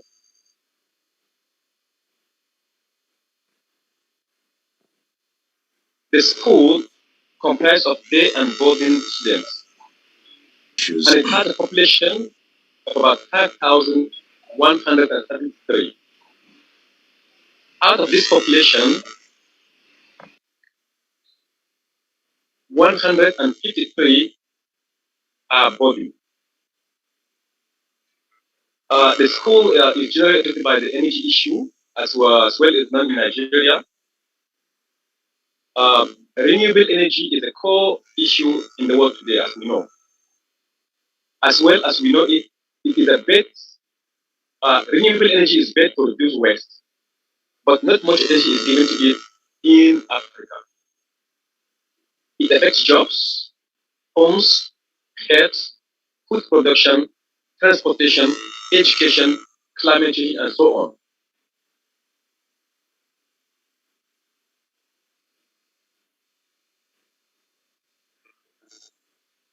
What the challenges? If you look at it very well, there's a learning of energy crisis, not only in government girls secondary school MENA, but all over Africa. If you look at right now,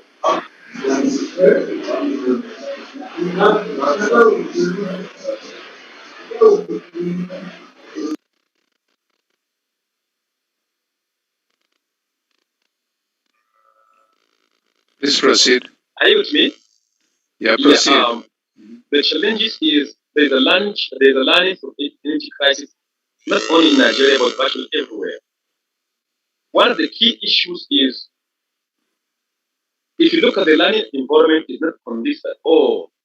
Most of the structures in the schools are getting bad, which is meant to be a place to bring in people to learn, but today it's the same place sending people out of schools due to lack of chairs or facilities, or maybe the roofs are leaking, and so on. Most of the classrooms in GSS MENA are completely bad. No furnitures, the roofs are leaking, hostels cannot accommodate the students, so most of them, that's why they were being laid back in their homes. Again, having the knowledge of the conditions of the environment, there's poor hygiene. The schools has no good toilet at all, and in most cases, students engage in open defecation.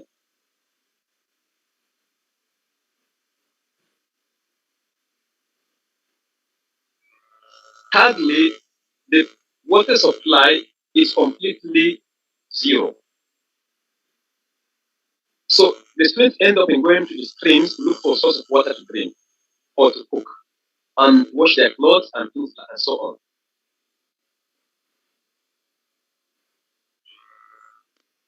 Beside those, if you look at it very well, there is lack of modern technology such as improved cookstoves, modern water supply, and so on. So the students end up in going to fetch firewood to bring into the school for them to really cook.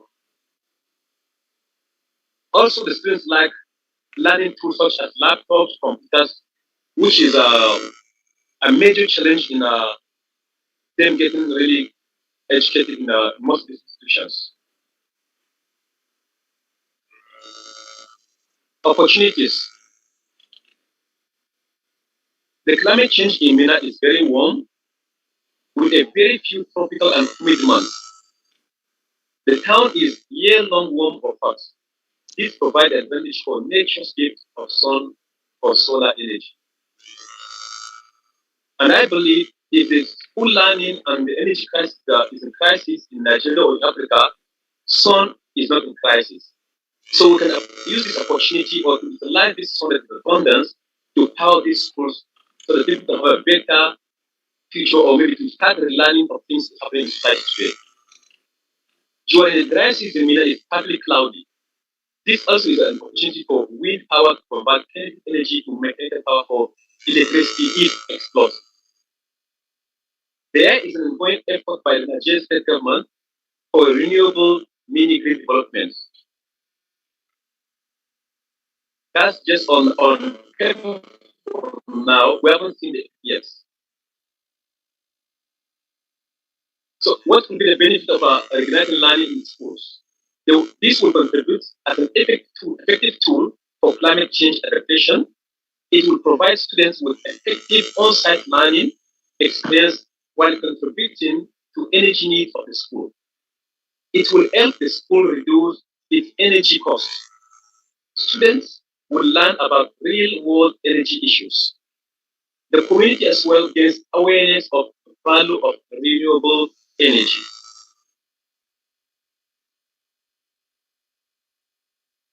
Another benefit is that the school can be powered with a solar-powered buffer. This will encourage effective participation and or implementation of WASH in the schools. It will eliminate open defecation. It will provide good quality water supply. Also, this can provide clean, reliable, modern technology, such as solar-powered industrial cookstoves, provide biodigester to produce biogas for cooking, provide solar dryers for drying vegetables. In the midst of insecurity challenges in the country, access to real-time information and gadgets can be provided to the school with the availability of reliable electricity power supply. In conclusion, for girls in government girls secondary school MENA, access to clean, reliable energy will be a key component to a better education and brighter future, especially in the ever-increasing green economy. You can imagine transforming a life that is only used to fetching firewood as a cooking fuel, using kerosene lamp for light to study, etc., to renewable source of energy such as solar power will have a major impact in the school and in the life of the student. Also, solar power will have a major impact not only giving them light to study, but access to modern technology that are only in textbooks. Thank you and God bless you.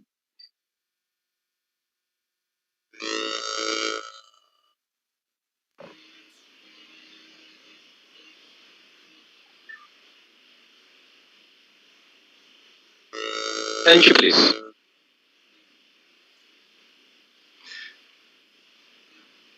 Okay, thank you, engineer. I just want to let the people in the audience know that I had the privilege of looking at their PowerPoint presentation, and the images in their PowerPoint presentation are similar to what we saw in the earlier presentation from Kenya.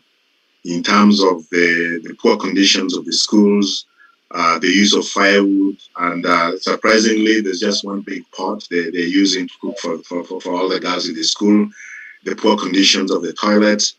So just when you receive the PowerPoint presentation, you'll see that there's a lot of similarities in African countries in terms of the situation of the schools.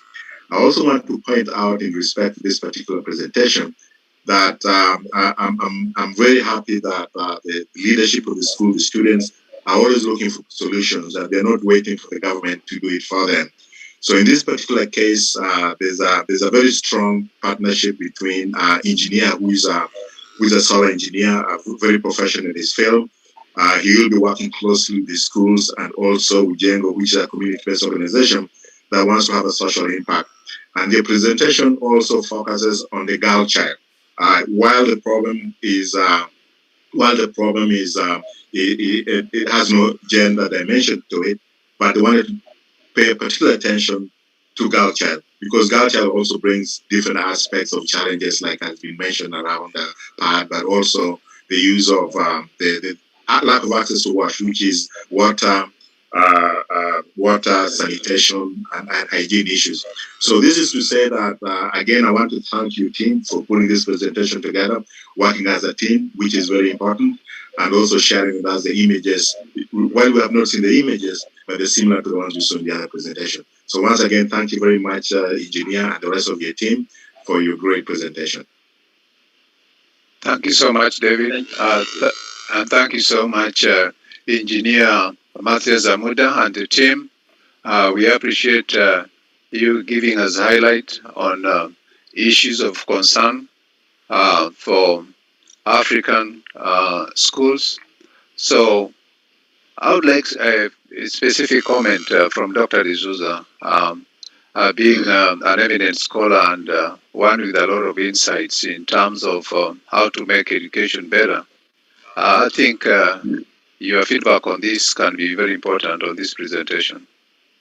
Yes, thank you, Dr. Charles. The problems are universal, but they're more profound in Africa, which means that we must be dedicated and committed to working harder to solve some of these problems and issues and provide opportunities for education, as well as make a positive impact on reducing the dependence on fossil fuels and substituting that with renewable sources of abundant energy that the continent is blessed with. So thank you very much, engineer, and all the co-presenters.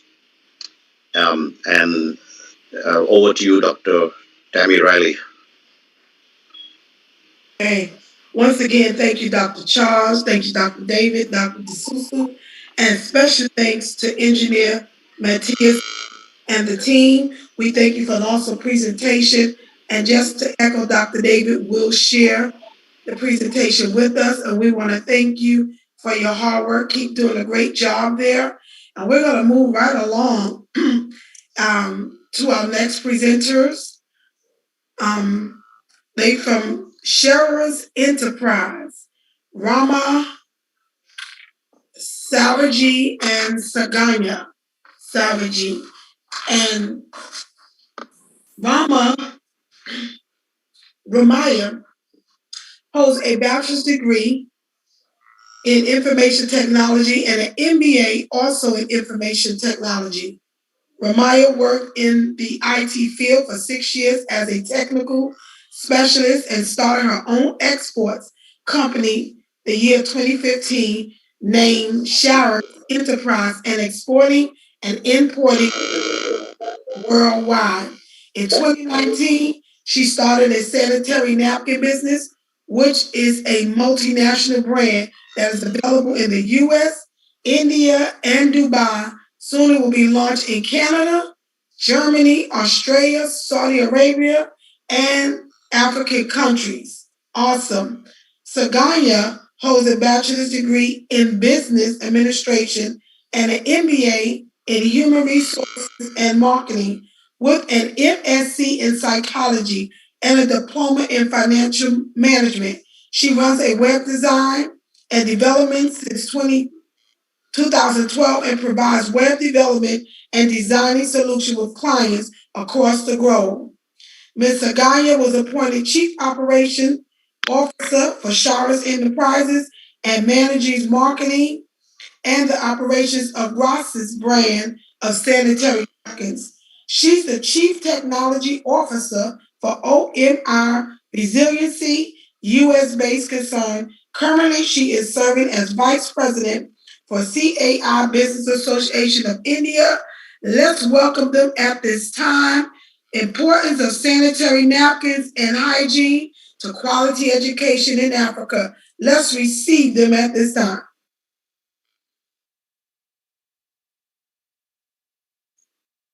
Hello, good afternoon, everyone.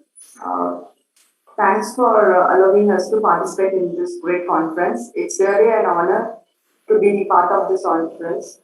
And today I'm going to share some important information regarding the hygiene and the quality of education in Africa. So definitely we have to speak about this area. So first thing is definitely we are going to see in the women point of view. So how the things are working in the education thing and how this hygiene issue is highly affecting the women's cycle. So let's get into the presentation. So globally, can you hear me? Yes, we can hear you. Yes. We can hear you. Are you sharing the slide? Yeah. Okay. Okay. Can you send the slide? That one. Okay, first thing is like globally around 52% of the women population are there, and around that 26 percent of the total population are in the. Everyone can see my screen.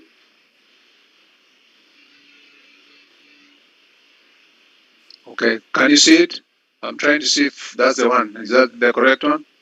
Sorry, yeah, I'm in the introduction screen. Are you able to see the screen?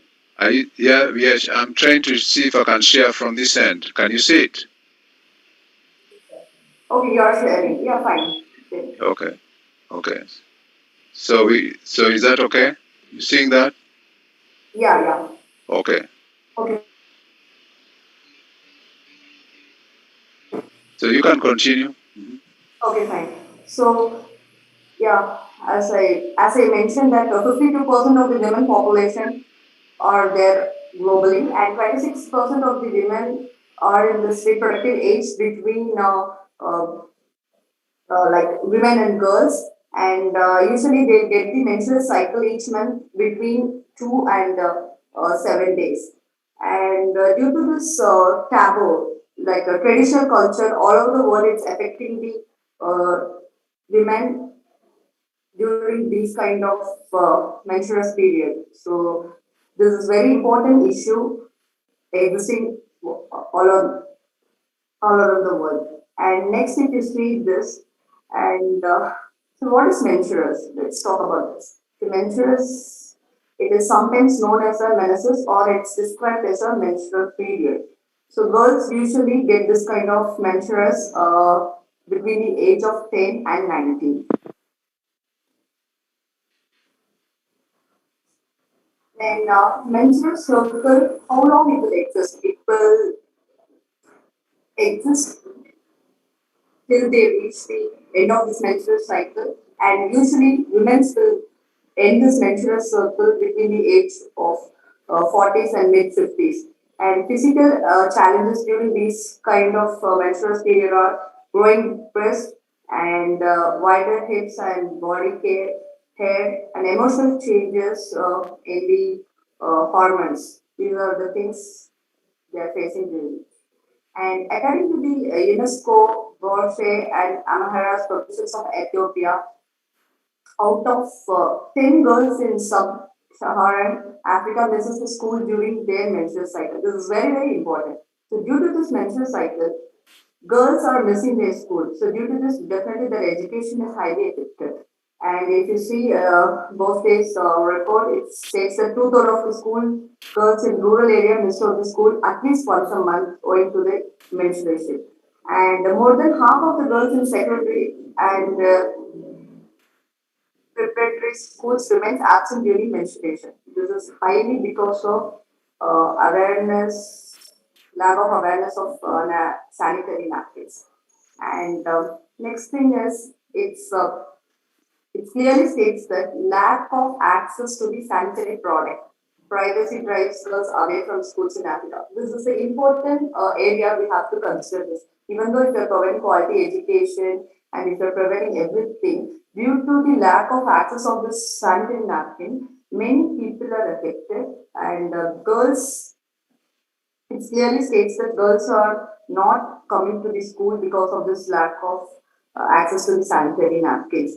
Due to this, what they're doing is that traditional things that they're using torn cloths, cow dung, and dirty rags, and newspapers, or even sands and leaves. So this is very, very, very sad thing because they are not aware about this sanitary napkins or this hygienic process. So they are using this traditional method.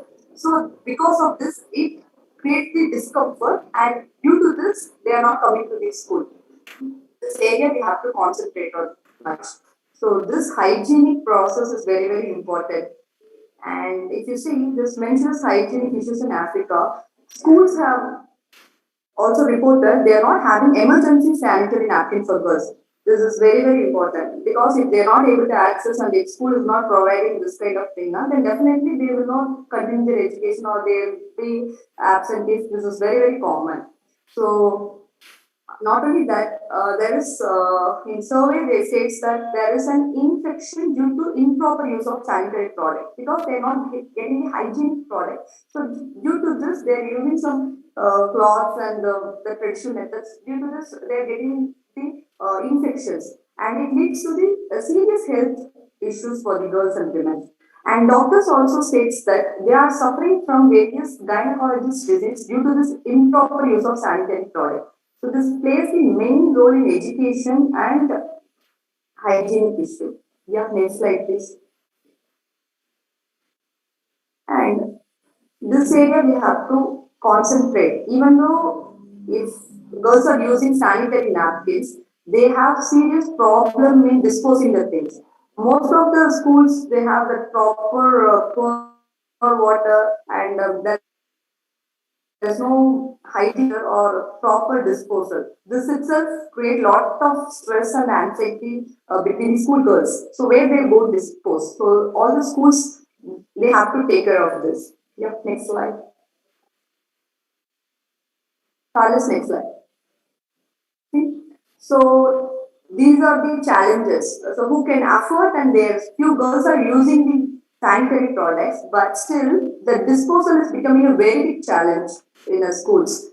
And as like this taboo that the social cultural norms, they're going to dispose these things in open area or in water. Or a few girls they are keeping the napkins under the bed. This is very, very, very bad because they are not aware about how to dispose of the things. So usually these kind of things can be taught in school so that they can follow the hygienic method.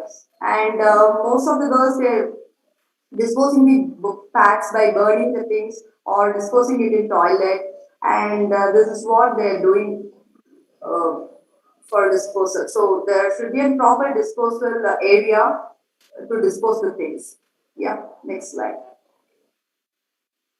And in many survey, it states that there is an expensive pads. So it is very difficult to purchase the sanitary napkin for the girls. So it's cost around $20, pay 200 per month. So it's very difficult for all the girls from this kind of community to get the access of sanitary napkin because of this affordable, unaffordable price.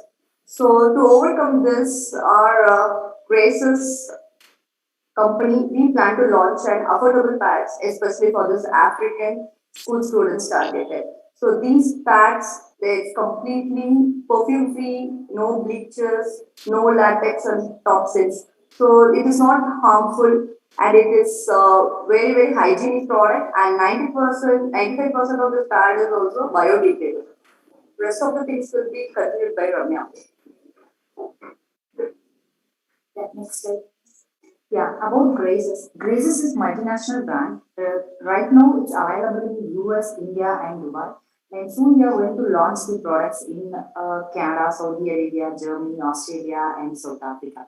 Not only South Africa, we are concentrating in other African countries as well. So we are providing two types of napkins. One is anion and bamboo. So anion is like made up of cotton, and it is no chemicals, no harmful chemicals, and it's chlorine free bleach. So it's very good for health, such that it will clean the vagina through, it will clean the womb through vagina, and the airflow will be very good.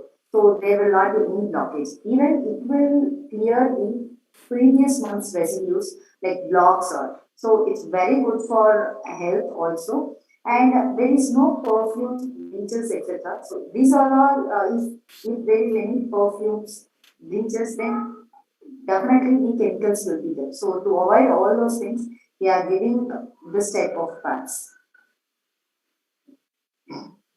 So this pad's made up of 7 layers, and we have designed in a such a way like three sizes. So it's day use, night use, first day and last day uses. In anion pad, there is a negative ion chip which will be getting all the blood clots or discharges during the period. So previous months residues will be pulled out through this anion chip pads. So bamboo is made up of bamboo fibers. Top layer is very comfortable to use and it's very soft. It's non-bleach. There is no bleach in this bamboo. So the pads will be in brown color only. It's natural color. Next one. So this is the product which we are. Which exists in India right now. So for other countries, the package will be different. But this is a 6 pieces pack each. It starts from in India. It starts from INR 39, which is very cheap compared to other brands giving anion packs. So next. So there are three types of sizes which we are providing currently. So 240 is normal one. It is more than enough for school girls like that. And second one is 280 mm. It's good for normal flow. It's daytime and nighttime. So girls, they are while coming to school, if she's able to use that one, she can able to wear that. I mean that pad is more than enough till she return back home. So there is no leakage. It will be like comfortable. So this one 350 is extremely very large. It's heavy flow and it can be used for overnight pads. So 350 mm, it's not existing in all the brands. We are giving that one also for sports, especially for sports like that. Yeah. And this pack we can able to give it in the customized pouch. If some people are asking for 6, 7, 8, like we can able to customize the products to give it as per the requirements. And we are giving in the cloth pouches. So it is also like to attract the people, and that pouches can be carried out anywhere. So they can able to have that pouches for carrying sanitary napkins. It will not look odd. So that for that we are giving in a cloth pouch. Okay, next one. So we have these certificates, international certificates. So we can able to send it. I mean, this is Readiness certificates. I know everyone knows this. Next one. So from our end, being women, we are like we have some suggestions for schools to make the proper education system. If people are comfortable in, I mean, if girls are comfortable in periods, they will not bother about coming to school. So periods should not be a barrier for the girls to stop their education, because if schools can able to provide proper hygiene, sanitary napkins, and also the disposable areas, the girls will not have any hesitations to come to school continuously. Just because of this periods, people are missing their education, and in certain point of time, they can't able to handle this. Like they can't able to by using that type of I mean, other than sanitary napkins, if they are using other products like trash, like so, then they will be feeling uncomfortable, and at one point of time, they'll stop using. I mean, they'll stop going school just because of these type of barricades. I don't want girls to stop their education. Just like that. So we can for schools we can able to give proper schools can able to give proper education regarding the sanitary napkins, how to use, like testimonials can be given, like videos, how they can able to overcome that menstruation cycle. So those things can be given, and proper disposable area should be given. So they will not feel any discomfort. So they can able to change that, and they can able to dispose it in the school itself. And also they can able to give proper education and proper certificate if girls are coming to school properly. For small appreciation will motivate these students to do better things.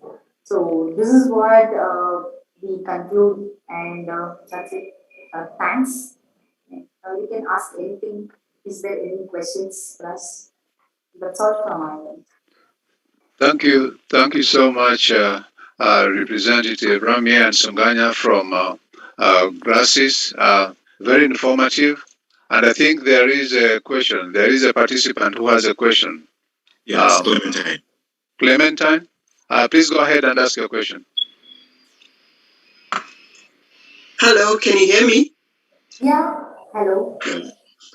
Hi. It wasn't a question for the presenters who have just presented now, but my focus in general, I would agree with you on the issue of pets, but I think it's more to do with also sex education, because the children in Africa are not taught about sex at a younger age, so that they know how to prevent themselves from abuse and all other things. So I think we could also just look at it in a holistic approach. So it should be part of education, so that they will know what to use and what's dangerous and so on. So, but I think that's how I can take it from the ladies who have presented. I totally agree with you, because women face more problems than men. I was also just looking at in general. I totally agree, and I'm really feeling like now we are talking, we can change this world, because we have been talking about HIV and the effects of HIV in Africa and Asia. And we have been seeing all the pictures that we are looking at. They are more or less the pictures that we have been looking at from many, many years ago, since when I started working for trade unions. And we are actually saying, is there a change? Do we still keep repeating, showing the pictures, or should we at some point show some positive pictures? Like, for example, my brothers from Kenya who have come up with what I would call positive pictures. Because right now, I'm so glad that we are talking of education, because where I am seated, I'm in Norway. And definitely, when I look at the Norwegian system of education, you look at when they start vocational training, for example, that was mentioned earlier. They start at an earlier age. We used to have vocational training in Zimbabwe, but for some reason, it just diverted. And I think all the parents were now focusing on saying every child has to be academically strong. But yet we forgot to look at also the talents of the children, because we are all different. We are not all gifted to be professors, but you'd find a child can be an electrician, because we all need each other to make Africa prosper. We need electricians. We need all the sectors on board. But so when I look at it, I'm saying education is really key. And we need to empower the children now, because otherwise we don't have the future Africa at all, or maybe Asia. But I'm looking at Africa. Where are we going in the few years to come? So we really need to empower the children and educate them. When I look at then the solar system, some areas we can definitely deal with solar and empower those, because the world is becoming small. It's already smaller. Technology is way in advance. If I look at some kids here, they get iPads to go to school, and now they are already being taught by teachers while they are sitting at home on their iPads. Can we do that in Africa? No, because we don't even have the infrastructure. We don't even have a roof. They are seated under a tree. So what are we looking at? And teachers are on strike. It's a lot that we really need to unpack and see on how best can we tackle this problem. But I totally agree. Where there is an infrastructure, we need to put solar. We need to be in light. We need to be able to research as Africans. So it's not like Africans are dull, because I know that we have everything in Africa. But where are we going wrong? That's my question. Thank you. Thank you. Thank you so much, Clementine. That is good insight. And as a follow-up, there will be some suggestions towards the end of this conference sometime tomorrow in terms of the way forward, where we will be trying to look at the take-ins and offer a way forward in terms of suggestions and follow-ups. So that is a good question. We'll definitely be addressing that. And thank you for your contribution. Now back to the presenters. That is Ramya and Sunganya. You've brought quite some bit areas where it's been rather sensitive. Not many are bold enough to come and talk about what really affects our children. And I think this is wonderful. And the fact that you are very creative, coming up with products that are, first class and does not present any body harm, safety-wise. I think that is good for, ensuring that our school-going children are protected. So thank you once again for that. Now, are there any other questions to be presented? There is Precious. Yeah, the Precious has a hand up. But okay. Any question? Go ahead, Precious.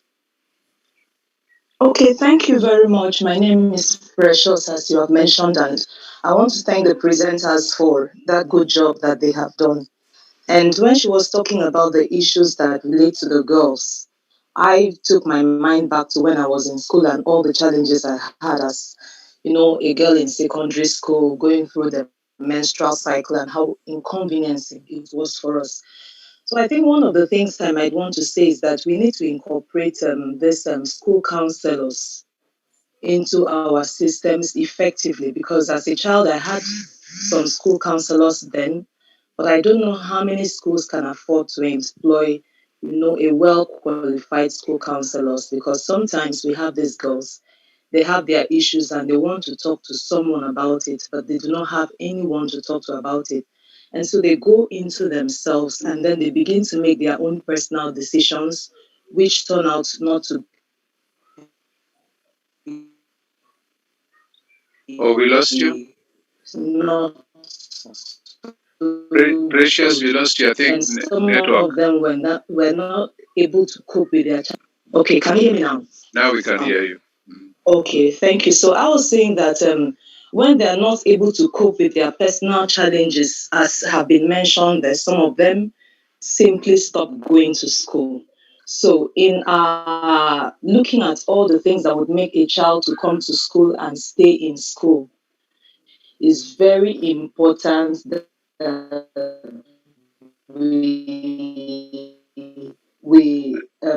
and all schools should have medical personnel that is able to attend to some of these medically inclined issues that the children may have at school, especially for the girl child.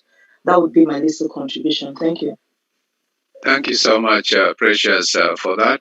And with that, I'd request David to give a comment, then Dr. D'Souza on the same presentation, and then back to Dr. Riley. Yeah, I just want to support your earlier comments, Dr. Charles, and that is really, really important that when we're looking at education, we don't look at it in isolation, and particularly around the girl child. I know that somebody has raised the question whether we should be discussing this in this conference in the chat line. I just want to say that the discussion around supporting the ability of girls to participate in schools is absolutely an integral part of what we're discussing today, so that we can't isolate it.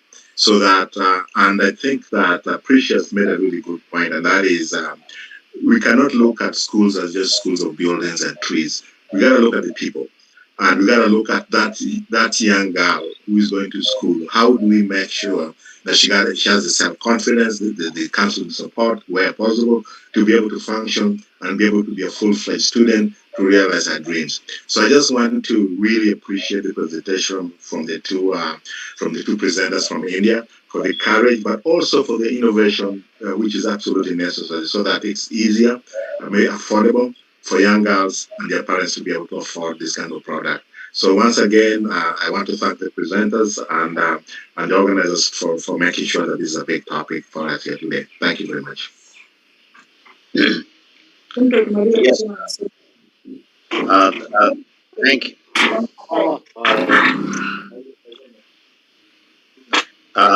Thank you. A couple of comments here is, I'm sorry, is Ida talking? Muting. Okay.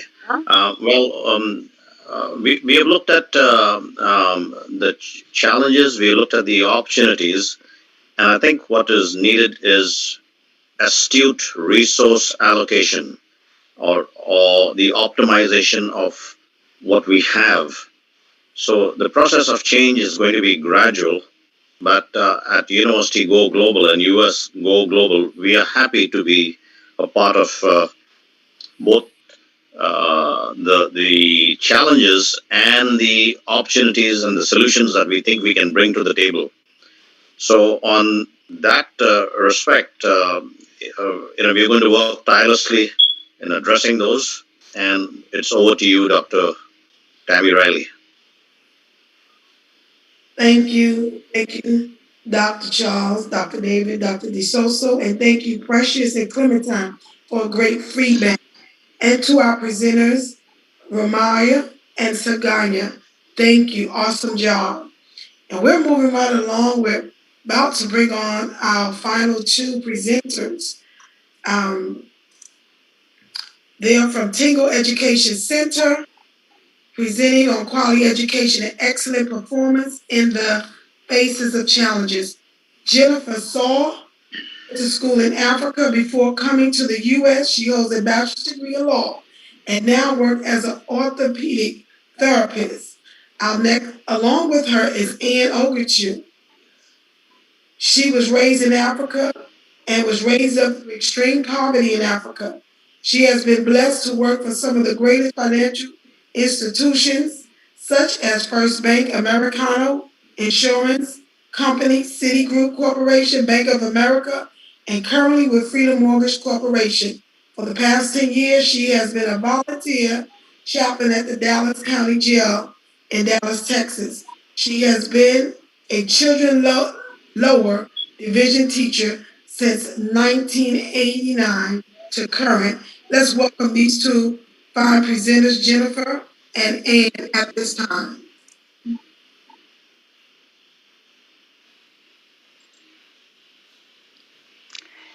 Hi, everyone. I hope you can all hear me. Can you hear me? Yes, we can hear you. Yes. Thank you so much. Thank you so much, Dr. Tammy Riley, for that introduction. And I am here to say that Jennifer is not able to be with me today because she's not feeling well. So I will try my best to present both my section and her section. So you'll give me a moment to see if I can share my screen with you guys, and then we'll go on to what is the business of the day. Thank you.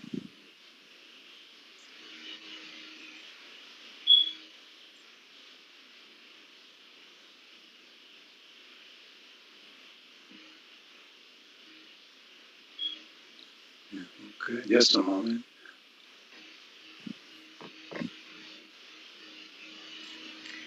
Give me just a moment.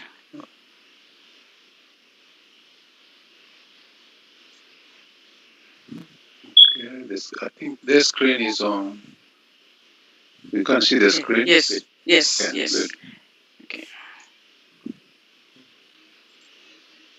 Okay, thank you so much. If you could go to slide 2 for me, please.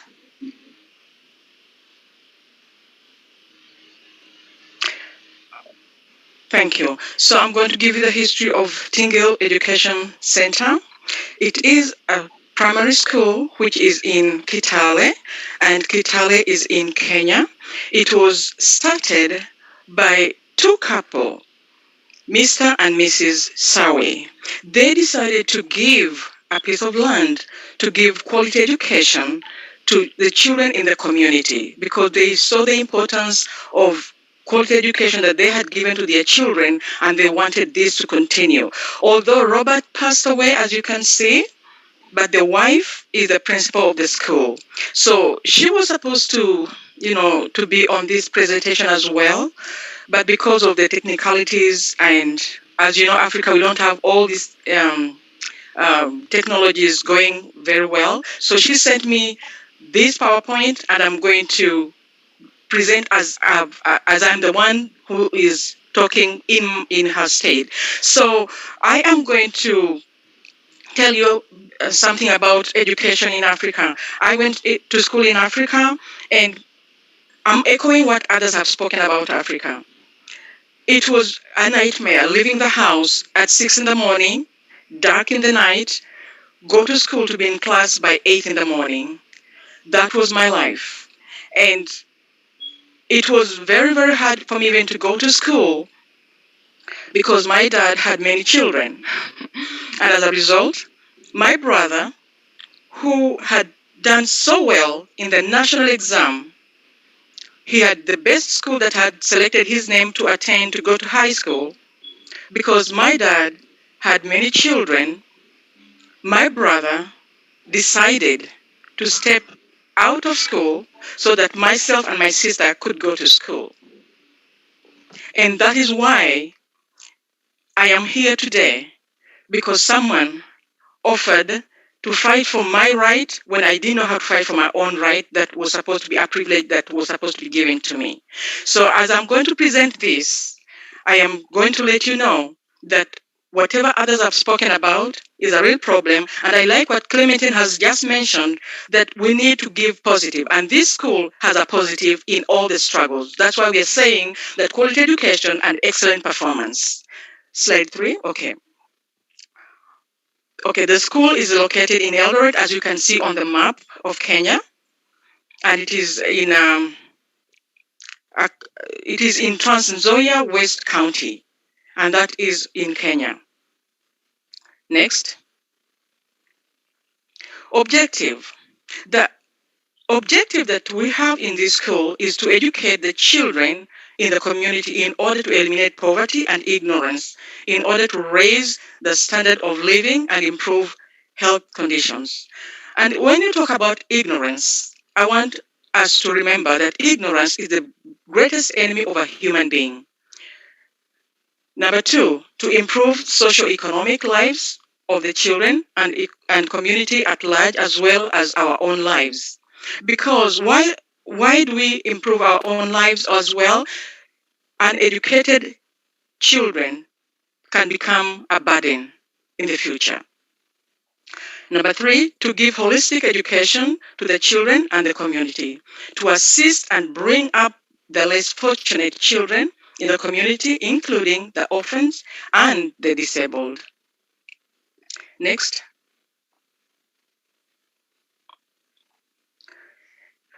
This school, we have 8 teachers. 8 teachers are taking care of 160 students. That is very, very impressive for me, because with 160 students, with 8 teachers, and then they are offering quality education and excellent performance. To me, that is something that we know that is something that we can all support and see how they can even do exceedingly better. The school has many challenges. And one of the challenges that is so bad is the water. And I remember growing up as a child, going to get water from the river miles and miles away. This particular school, they go to collect water a kilometer away. And most of the times, it's the students that go to carry this water, because they have to support the 8 teachers. The 8 teachers cannot do this work all by themselves. So the students also go in there and carry the water and bring to the school. So that also can impact the students' performance, because you're tired, you're exhausted, you have to do, of course, exercise is good, but when it is excessively imposed on you, it can become a burden and a hindrance to your understanding. But despite all that, this Tingle Educational Center is still providing quality education and excellent performance. The instructor, you can see the buildings, okay? One building is good and one is not very good. And because of that, some of these buildings require renovations from time to time. And most of the time, also again, the students are involved in helping to bring up some of these structures when they are in need of renovations. That also takes away time of quality study for the student. Next slide. Quality education and excellent performance without even a library. They don't even have a library. They don't have books. They do not have enough textbooks. They do not have even writing notes pads. They don't have transportation to carry them to places. They don't have most of these things that students need to have to make their lives comfortable and be able to concentrate on the school. But despite all this, Tingle Educational Center is offering quality education and excellent performance. So there is need for financial help to this school because of the teachers' salaries. Someone already presented and they say that if teachers are not paid, they would go for another job, which is very true. So with the lack of support, sometimes the parents may not be able to support, because they pay the school fees, yes, but it's not enough to pay all the salaries. Sometimes you find that the teachers go without enough to support them, and because of that, they do not concentrate 100% in giving their attention to the students, because they have to do something by the side to help their day-to-day lives. But despite all that, still this school is offering quality education and excellent performance. School performance, and this is what I really want us to look at. Despite the above mentioned challenges, the school has been steadily improving its performance. In the last national examination, they were position number 3 out of the 50 schools in the sub-county. Quality education and excellent performance in the face of challenges. So challenges cannot prevent someone from thriving if you are determined, but with the support of the solar panel coming in and supporting the school to have more light, and the boarding school maybe to enlarge because they have only 40 at this time, this school, I believe, will do so well with the help from the support that is going to come through those who are going to support this particular school. I want to thank you so much for giving me the opportunity to represent Tingle Educational Center from Kitale, Kenya. I hand you over to Dr. Tammy Riley. And thank you so much, Ogitsu.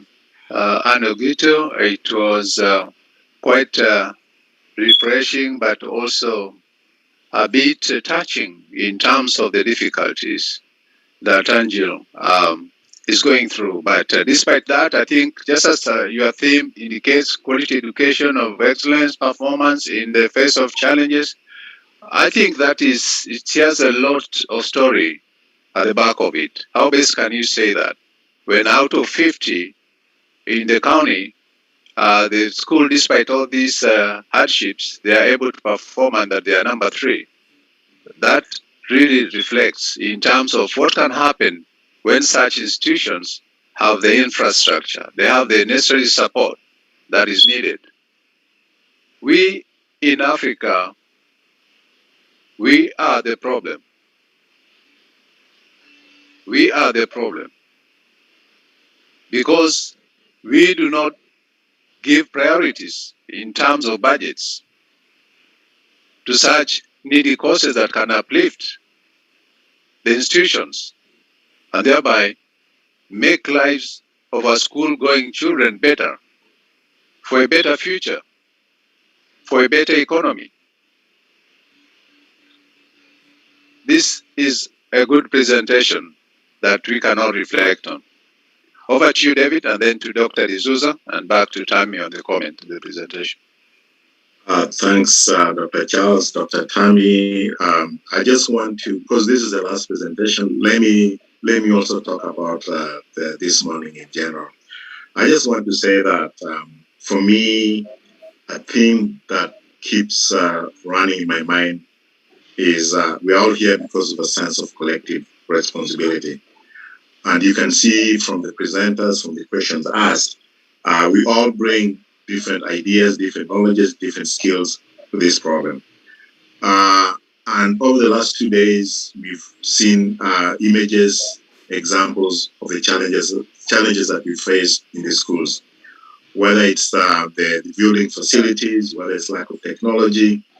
But one positive thing that comes out for me is that the people who made presentations, or people who are on this call, are actually looking for solutions to make sure that education is an important part of how our economies will develop. There's been very good personal examples, because usually it boils down to the personal. Whether it's the last presenter of Ogutu talking about the sacrifices her brother had to make for her to realize education, and she has the humility to be able to say that today. Whether it's Dr. Harriet Wanderer, who talked about going to the villages and being confronted with the darkness she's never seen before. And the thing that runs into her mind is a sense of insecurity, a sense of self-worth, but at the same time also drawing the bigger picture of why are we still in a position whereby young school children has to use kerosene that's actually dangerous to their health. So, and then Clementine, who I've known for years, brought us to the point whereby as we talk about challenges, we also need to talk about solutions. And I think Dr. Charles responded to you by saying that we had anticipated this, so that we have to focus on the challenges, because then before we come up with solutions, we gotta know what we're faced with. And unfortunately, over the last, since independence, a lot of our governments have not been able to deal with this. So, in our next phase of the post-conference discussions, we'll be looking at different success stories. And some of them have been shown in this conference, like, for example, the example of solar in Southern Sudan. We'll also be able to give additional examples where there's been some successes. So we'll tie what we're hearing today to what solutions are needed. So I just want to say that for me, there's been incredible information shared. And before I forget, there's one that also touched my mind, and that is a presentation from India, where there's a big push towards transitioning from school to work. And that brings a whole bunch of different aspects, whether it's occupational training and all that. So I just want to say, Dr. Charles, Dr. Tammy Riley, and Dr. D'Souza, that we have a lot of information. We have a lot of support around this conference, and it goes back to my initial thought. We have a sense of collective responsibility to make education work for our children in Africa. So over back to you, Dr. Tammy Riley. Yes. Thank you, David. And from the perspective of University Go Global, well, we understand the challenges, but we also have some of the solutions that University Go Global brings to the table. University Go Global are world class educators who understand these problems, and we are adept at doing what's known as a gap analysis. That means what is the existing situation and what is the desired and how to get there, the pathway to getting from the current to what it should be, what is desirable. And in terms of academic standards, no matter what level, whether it is the foundational and elementary levels to some of the most advanced, right to the doctoral level, we have the capabilities, the expertise, and the strengths to really provide solutions with our world-class educators. Our team of University Go Global comprises of all these. Now, in that respect, just to give the audience some examples. Now, for example, in central India, with one of the largest or one of the most prestigious institutions that are trying for NAAC accreditation, every year they must keep their accreditation intact. We have done an assessment and provided them with what they need to do to maintain the accreditation standards, and also in respect of analyzing that entire institution and coming up with a plan and a blueprint as to what they can do to improve. So the principles are the same, no matter where you go, whether it is Africa, whether it is India, or even in the United States. Is educational institutions, they can be, you can dispassionately look at what the existing state is and provide actionable recommendations and concrete steps with how to get to that next desired level to improve the quality of education, and more importantly, provide the opportunities for the millions out there. I think we all have a role to play. As David mentioned, we should be. The good thing is that while the challenges and the pictures provided were very stark and realistic, I see a silver lining to the whole thing is that there's immense potential, there's an immense promise, and that we as educators can provide those solutions. So a very interesting day come to a conclusion. There'll be many more opportunities, and University Go Global will be at the forefront of bringing solutions and change. Thank you very much, Dr. Tammy Riley. Thank you, Dr. DeSusu, Dr. David, Dr. Charles, and to our presenter. And we thank you. I was trying to hold back the tears, just seeing, how sometimes we take things for granted. But I think special thanks to all the presenters for your amazing contributions to this conference. And also we would like to thank everyone for a job well done. And also give special thanks to our distinguished guests, H.E. Professor Peter A. Dhuong'o, the Governor of Kisumu County, Kenya, and to the Leadership Board at University Go Global and U.S. Global, Dr. DeSusu, Dr. Charles, and Dr. David, and to the leadership staff, and to all the wonderful, exciting presenters. We hope that you have enjoyed today's symposium and have gained a better insight to empowering equality education in Africa. This concludes today's meeting. Please join us for the final day of the conference on tomorrow at the same time. And let's remember to empower, to use our knowledge, resources, and power to make an amazing difference in promoting equality education in Africa.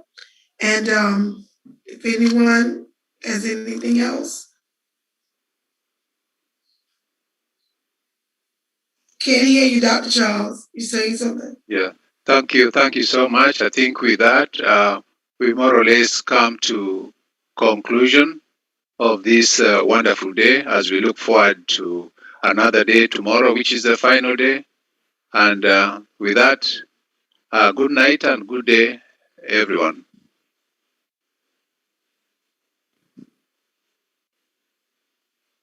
Thank you. Bye for now. Thank you very much. Bye.